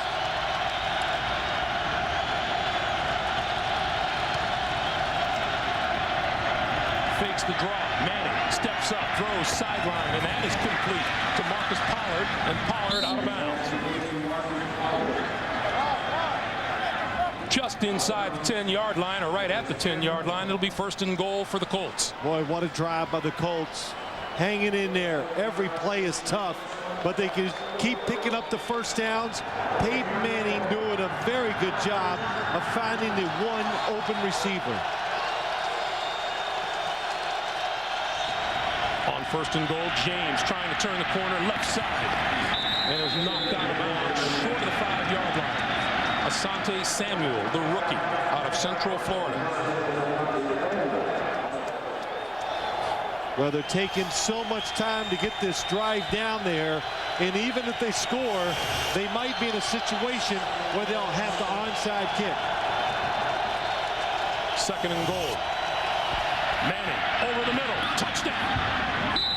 Marcus Pollard. And with 2:27 to play, the Colts are within an extra point of moving to within a touchdown. Marcus Pollard goes down the field. Peyton Manning looks it off. He sees that Manning is looking one way. He turns all the way around. What a job by Marcus Pollard against Roman Pfeiffer. Looking over one shoulder, wheels around. There comes the throw. Nice catch. Vanderjagt for the extra point, and it's good. Don't go away. 2:27 to play. 4th quarter. 21-14 New England. NFL on CBS is sponsored by the new Chevrolets. 10 new cars and trucks in 20 months. An American revolution. And by Budweiser. Grab a cold, fresh Budweiser. It's game time. Well, the Colts Colts have all 3 of their timeouts remaining. We don't know for sure they're going to try an onside kick, but the New England Patriots sure think they are. Well, they have to guard against it. If you onside kick it and do not recover it, if you're the Colts, you have to stop the New England Patriots in 3 straight downs. 1 first down, the game would be over. 2 men deep for the Patriots, Givens and Troy Brown. Everybody else at the 40-yard line. It is the onside kick, and it's grabbed at the 45-yard line. That's where the Patriots will put it in play. Christian Fourier is the man who pulled it in. Mike Vanderjagt kept turning around and looking at the defense, hoping to catch him off guard, but this was the exact play that New England was looking for. They were not fooled at all. They were always alert. And when he turned around, they rushed the line of scrimmage. New England ready. That's why it was an easy recovery. And as you said, Phil, with 3 timeouts remaining, 2:24 on the clock, this is where the Colt defense has to stand up. And the 2-minute warning, too.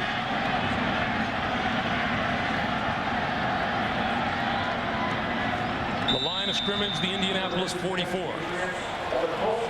Peyton Manning getting ready for maybe one last chance if they can stop him in 3 plays.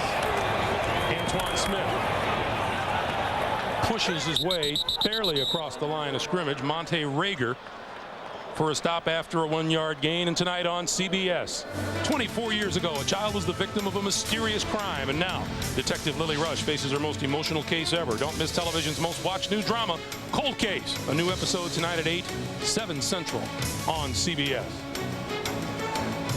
Well, if you run the football 3 straight times, the Colts could take 3 timeouts and get the football back with over 2 minutes to go. And I would say, if you're going to throw it to get the first down, you do it on this down. Element of surprise? What's that? Element of surprise? Well, this is, look, it won't be a big surprise if you do it on 3rd down. Right. Now you can still hope if to catch the Colts defense, like you said, surprise, a little off guard, trying to stop a run. Smith and centers in the backfield. Troy Brown in motion. Brady's going to throw it. And it was batted down. The slant was on. David Givens was the intended receiver, but it was batted down at the line of scrimmage. It'll be 3rd and 10. Monte Rager knocks it down. The Colts, who I think are terrible when it comes to knocking down passes, they're just too all out going against the quarterback trying to rush the passer, have done a couple big plays by watching him and knocking down those short passes today. And now they're all wide receivers in. Branch, Bethel Johnson, Ward, Troy Brown, David Givens. 3rd and 10. Brady throwing. Caught by Troy Brown and then knocked out of his hands. David Thornton broke it up. 5 wide receivers are on the field. Tom Brady picks out the exact right spot to throw the football. You have Troy Brown against David Thornton, a linebacker, going up the field. What a good reaction by David Thornton. Brown reaches up, knocked the football out. So now Troy Walters to kick. High floater. Bounces into the end zone. Walters had no touchbacks in his last 41 punts. They'll start at the 20-yard line. It comes with 2 minutes to play. 2 minutes exactly on the clock. Brady and Charlie Weiss exchanging pleasantries on the far side. Yeah, I think there's a mistake. I think there's 2:03 to play, I thought.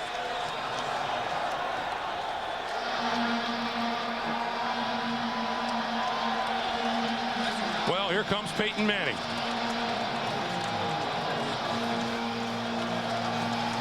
"20 of those game-winning drives in the 4th quarter or overtime." All the way out on the field.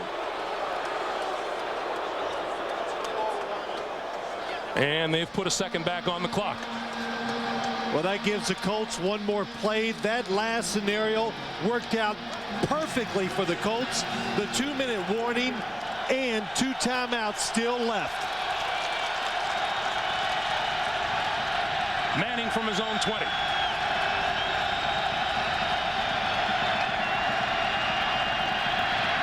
A lot of time throwing to the sideline, incomplete.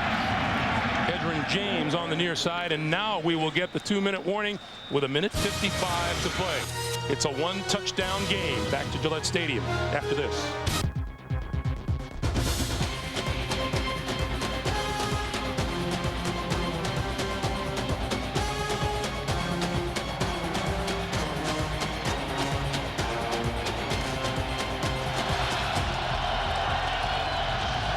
Manning and the Colts.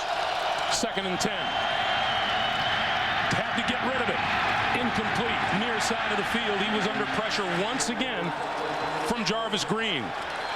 Well, he was under pressure. They were trying to throw a screen play. So the offensive linemen are going to let him come through. But Mike Vrabel saw the screen coming and ruined it for the Indianapolis Colts. And Teddy Bruschi is on the ground at about the 27-yard line.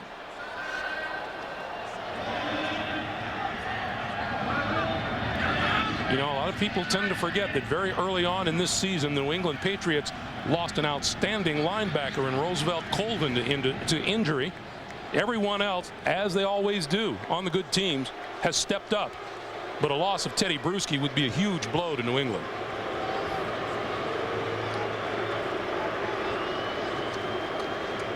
This New England defense led the NFL with touchdowns scored by the defense. They scored 6 of them this year, and Bruschi had 2 of them. Well, what gets lost so many times when you talk about the Patriots, we talk so much about the coaches, you forget about Teddy Bruschi, Ty Law, Rodney Harrison. We haven't even said Ted Washington's name inside. Oh, wait, there's Willie McGinnis, too. Mike Vrabel. So many good players. I know they have good coaching, but they have tremendous, really a tremendous group of veterans who are good football players. That is what you call walking off the field gingerly.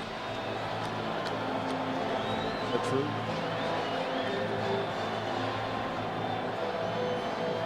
Number 53, Larry Izzo, primarily a special teams player, has come on to replace Bruschi at linebacker.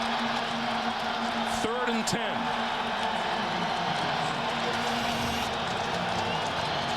A 1:51 to play.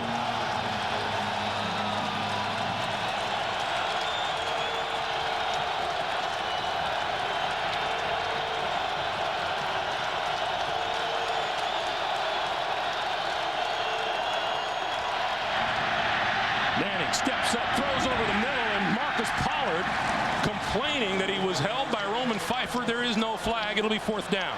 Yeah, there is a lot of hand fighting going on with the defenders and receivers today. But it's not enough grabbing, and they're not pulling the jerseys for the officials to see it or call it. I don't know. Willie McGinnis got a handful as he went by Marcus Pollard that time. 4th and 10. The fans to their feet. Manning stepping up, lofts it, incomplete. Pollard again calling for a penalty, and it's not coming.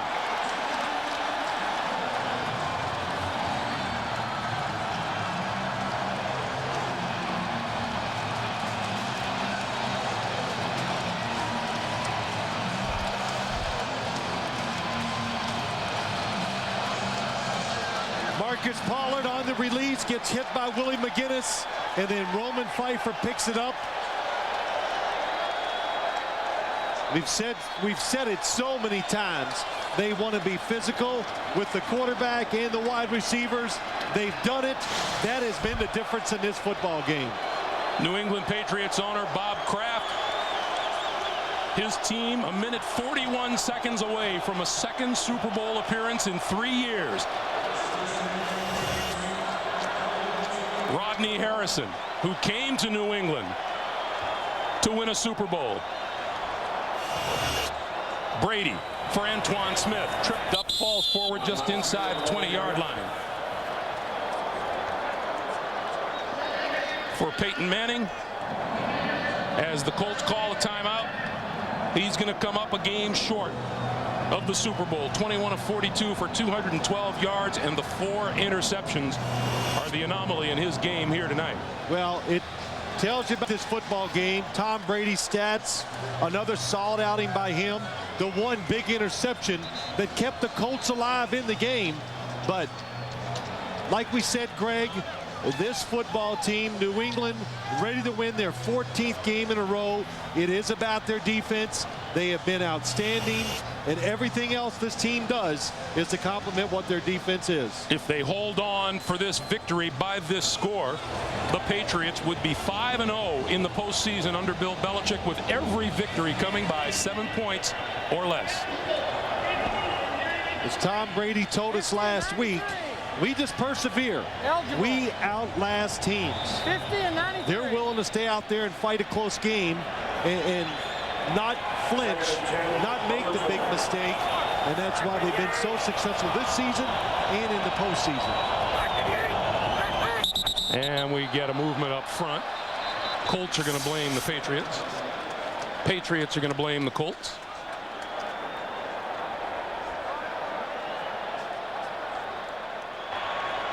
Encroachment, 90, defense, 5-yard penalty, still second down. Monte Rager. Well, so many, Greg, as we got ready to do the game, and as you watched all the TV and all the analysts talk about it, everybody wanted to see the Colts offense against the Patriots defense. We saw a lot of it today, especially here in the second half. Richard Seymour is in at fullback, leading the block. And Antoine Smith goes down at about the 16. And I don't think there's any question who won that matchup. And as you said earlier, when Bill Belichick talked to us, he was really upset the fact that they gave up 14 points last week. Colts used their third and final timeout, and the Patriots headed back to the Super Bowl, where they were so successful 2 years ago at Super Bowl 36 against the St. Louis Rams. David Patton's 8-yard touchdown catch to give the Pats a 14-3 lead in the second quarter. As time ran out, 48-yard field goal by Vinatieri gave the Patriots a 20-17 win. And Tom Brady, the Super Bowl MVP, looks like he's about to earn a return trip to the big show. And that, the defense and the scheme they used in that Super Bowl, it really hasn't changed. It's what this team is about. Let's punish everybody that touches the football. Let's beat the receivers up. Let's throw the quarterback off rhythm. That's how they beat the St. Louis Rams. That's how they beat the Indianapolis Colts today. 3rd and 5. Brady. And Brady goes down, lost the football. Colts trying to foul on it. Do they have it? They do. Dwight Freeney.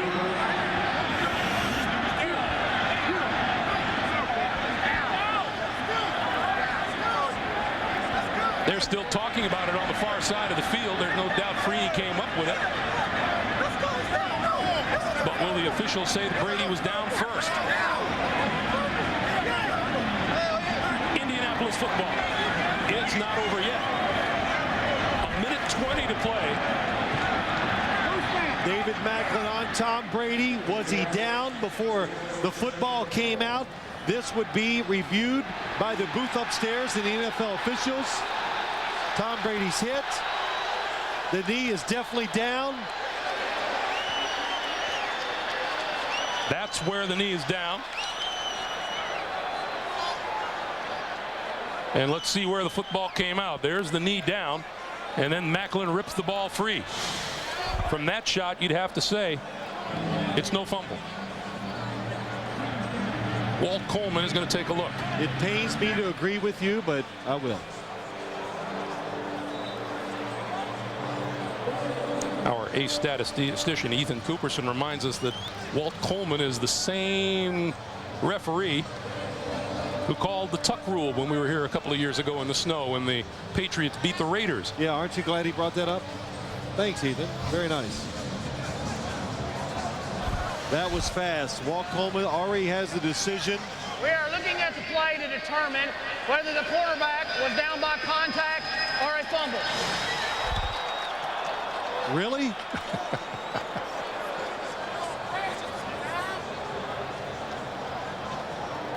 Well, this is a big moment for Tony Dungy and for Bill Belichick, too. Here's the play once again. Down, the knee was down really quick. Tom Brady's left knee hits. Looks like he still has control of the football. I don't see movement.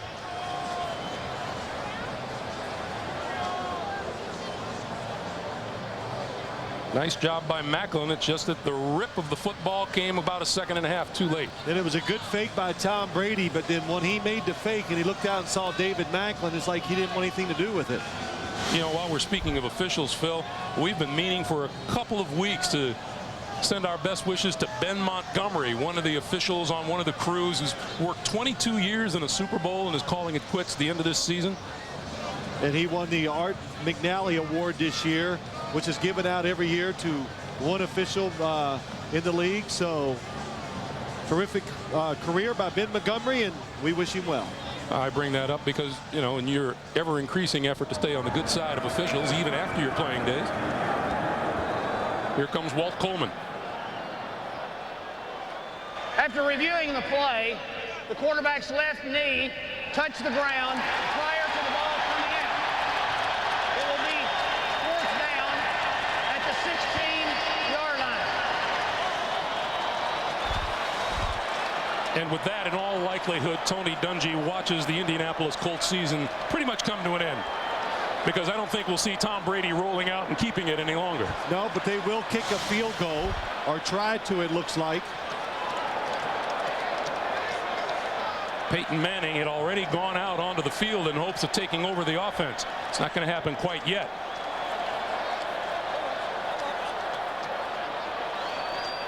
They will line this up from about 34 or 35 yards out for Vinatieri.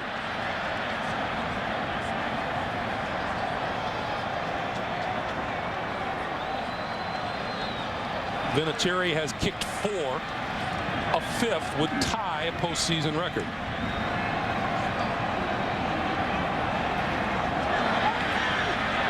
The game has been so terrific, I didn't even notice when the snow stopped. You're right, I didn't even pay attention to it either. I'm glad it did, because there'd be snowballs flying up here. Especially after that last play while they were waiting for the ruling. And Patriots allowing time to run off the clock. 5 seconds on the play clock. And Vinatieri calls timeout. That's the third and final timeout for New England. Everybody's out of timeouts now. 55 seconds remaining here in the fourth quarter. Marvin Harrison, Peyton Manning, Ty Law, Willie McGinnis join NFC standouts Dante Culpepper, Donovan McNabb, Brett Favre, and many more at the 2004 Pro Bowl. February 8th, live from Honolulu. Check your local listings. And of course, 2 weeks from today, all of us will be down in Houston, Texas on the 1st of February for Super Bowl 38. There is every indication these New England Patriots will be one of the contenders. They'll face the winner of the NFC Championship game between Carolina and the Philadelphia Eagles. Yeah, there's still a field goal attempt here, and I think we have learned never give up until it's over, because a lot of things happen, strange things, in situations like this, especially when you're talking about the kicking game and trying to get a field goal off. But you know, Greg, if the Patriots do make it to the Super Bowl twice in 3 years, in this day and age in the National Football League, that's a dynasty. That's a dynasty. It's says a lot about their coach and the way they go about it, winning so many close games. 34 yards out.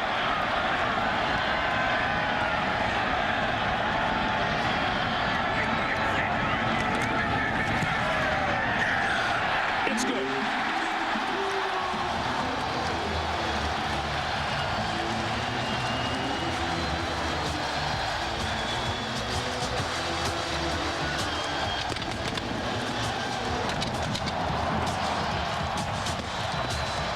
This New England football team is all about executing in all phases of the game. They've told us to a man, we are well coached, we're well prepared to go out there, and we just have to do what we're supposed to do.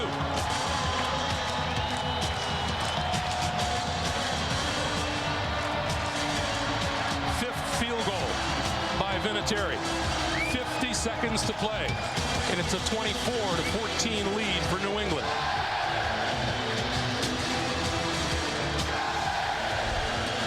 You know, you talk about the Patriots, Bill Belichick, he's not a real excitable guy, doesn't show much emotion. You laugh when I say that because that's an overstatement, but doesn't show much emotion, and it's really kind of how his team plays. They're matter of fact, they win big games. They don't get like really excited about what they've accomplished because they're always looking at the big picture, what comes next. You saw the numbers there, as we said earlier, that fifth field goal by Vinatieri tied a postseason record for a number of field goals in a playoff game. Dominique Rhodes and Ricky Williams are deep for the kick.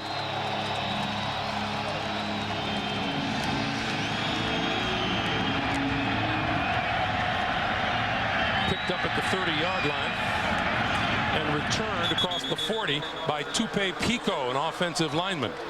While we have a moment, the executive producers of the NFL on CBS are Sean McManus and Tony Petiti. The coordinating director is Larry Cavallina. Today's game produced by Mark Wolf.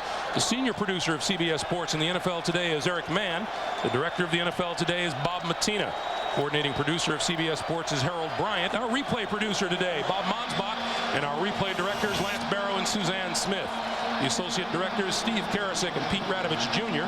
Our broadcast associates, Corey Fishman and Kamani Morales. And our technical manager, Pete Callander. Our technical director, Scott Sickler. Our audio supervisor, Ed Soltis. And the production managers, Lorraine McHenry and Lisa Kyle. Thank you all. Peyton Manning over the middle. That's complete to Marcus Pollard, and Pollard down to the 42-yard line of the Patriots. No one can stop the clock with a timeout. Larry Izzo with the tackle, 17 yards and a first down. They'll mark it at the 43.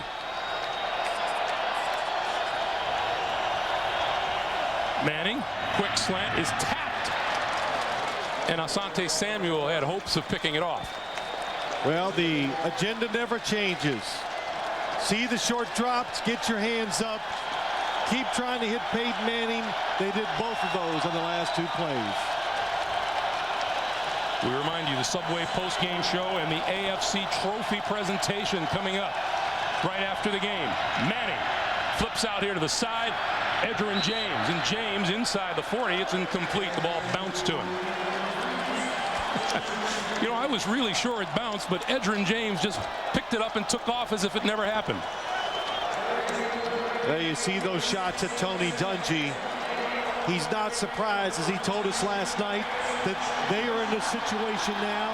In fact, he said, I thought we'd be in this situation last year. Tremendous year for the Indianapolis Colts. Manning throwing, and that's underthrown.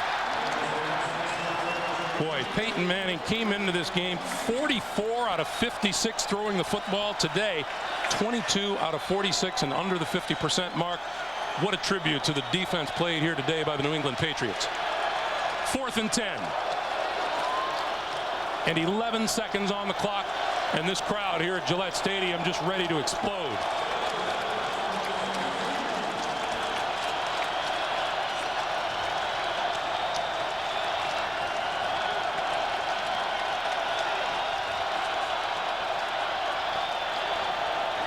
Quick pass to Troy Walters.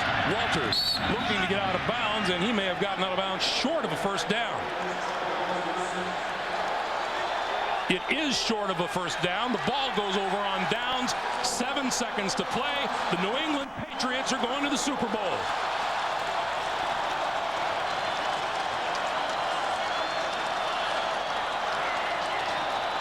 There are still 7 seconds left.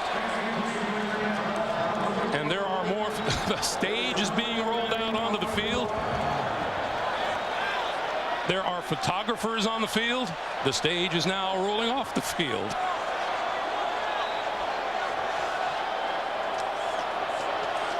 The Patriots about to wrap up a perfect 10-0 record at home this season.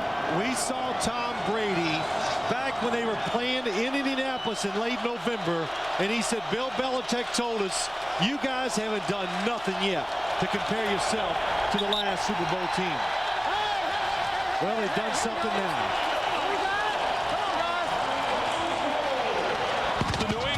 Patriots on their way to Super Bowl 38.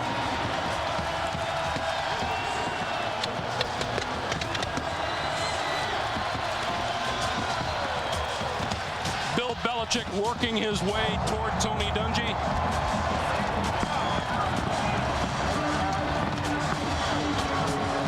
Tom Brady, efficient as usual at quarterback, but I think all the talk tomorrow will be about cornerback Ty Law.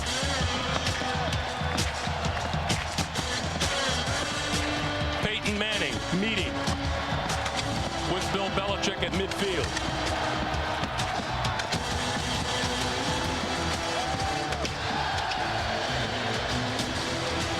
Phil Simms and Armin Katayan and Bonnie Bernstein. Greg Gumbel saying, so long from Gillette Stadium. Our final score, the Patriots 24, the Colts 14. The Pats are on their way to Houston. Stay tuned for the Subway postgame show and the presentation of the Lamar Hunt Trophy.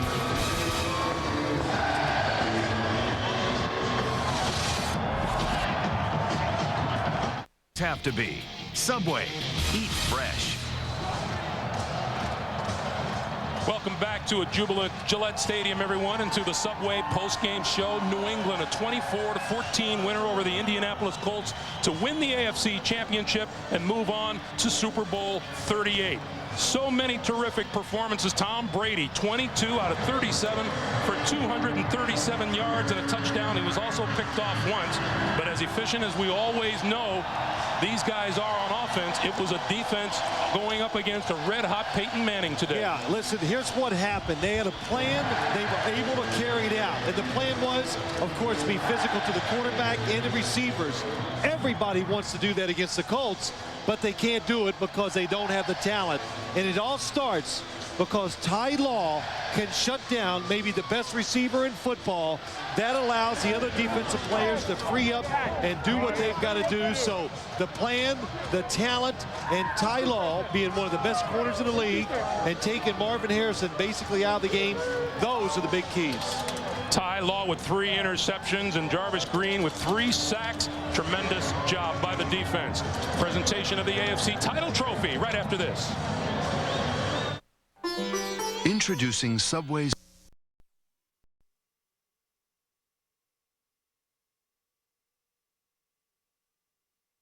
To you by Sprint, proudly offering picture mail and PCS Vision picture phone.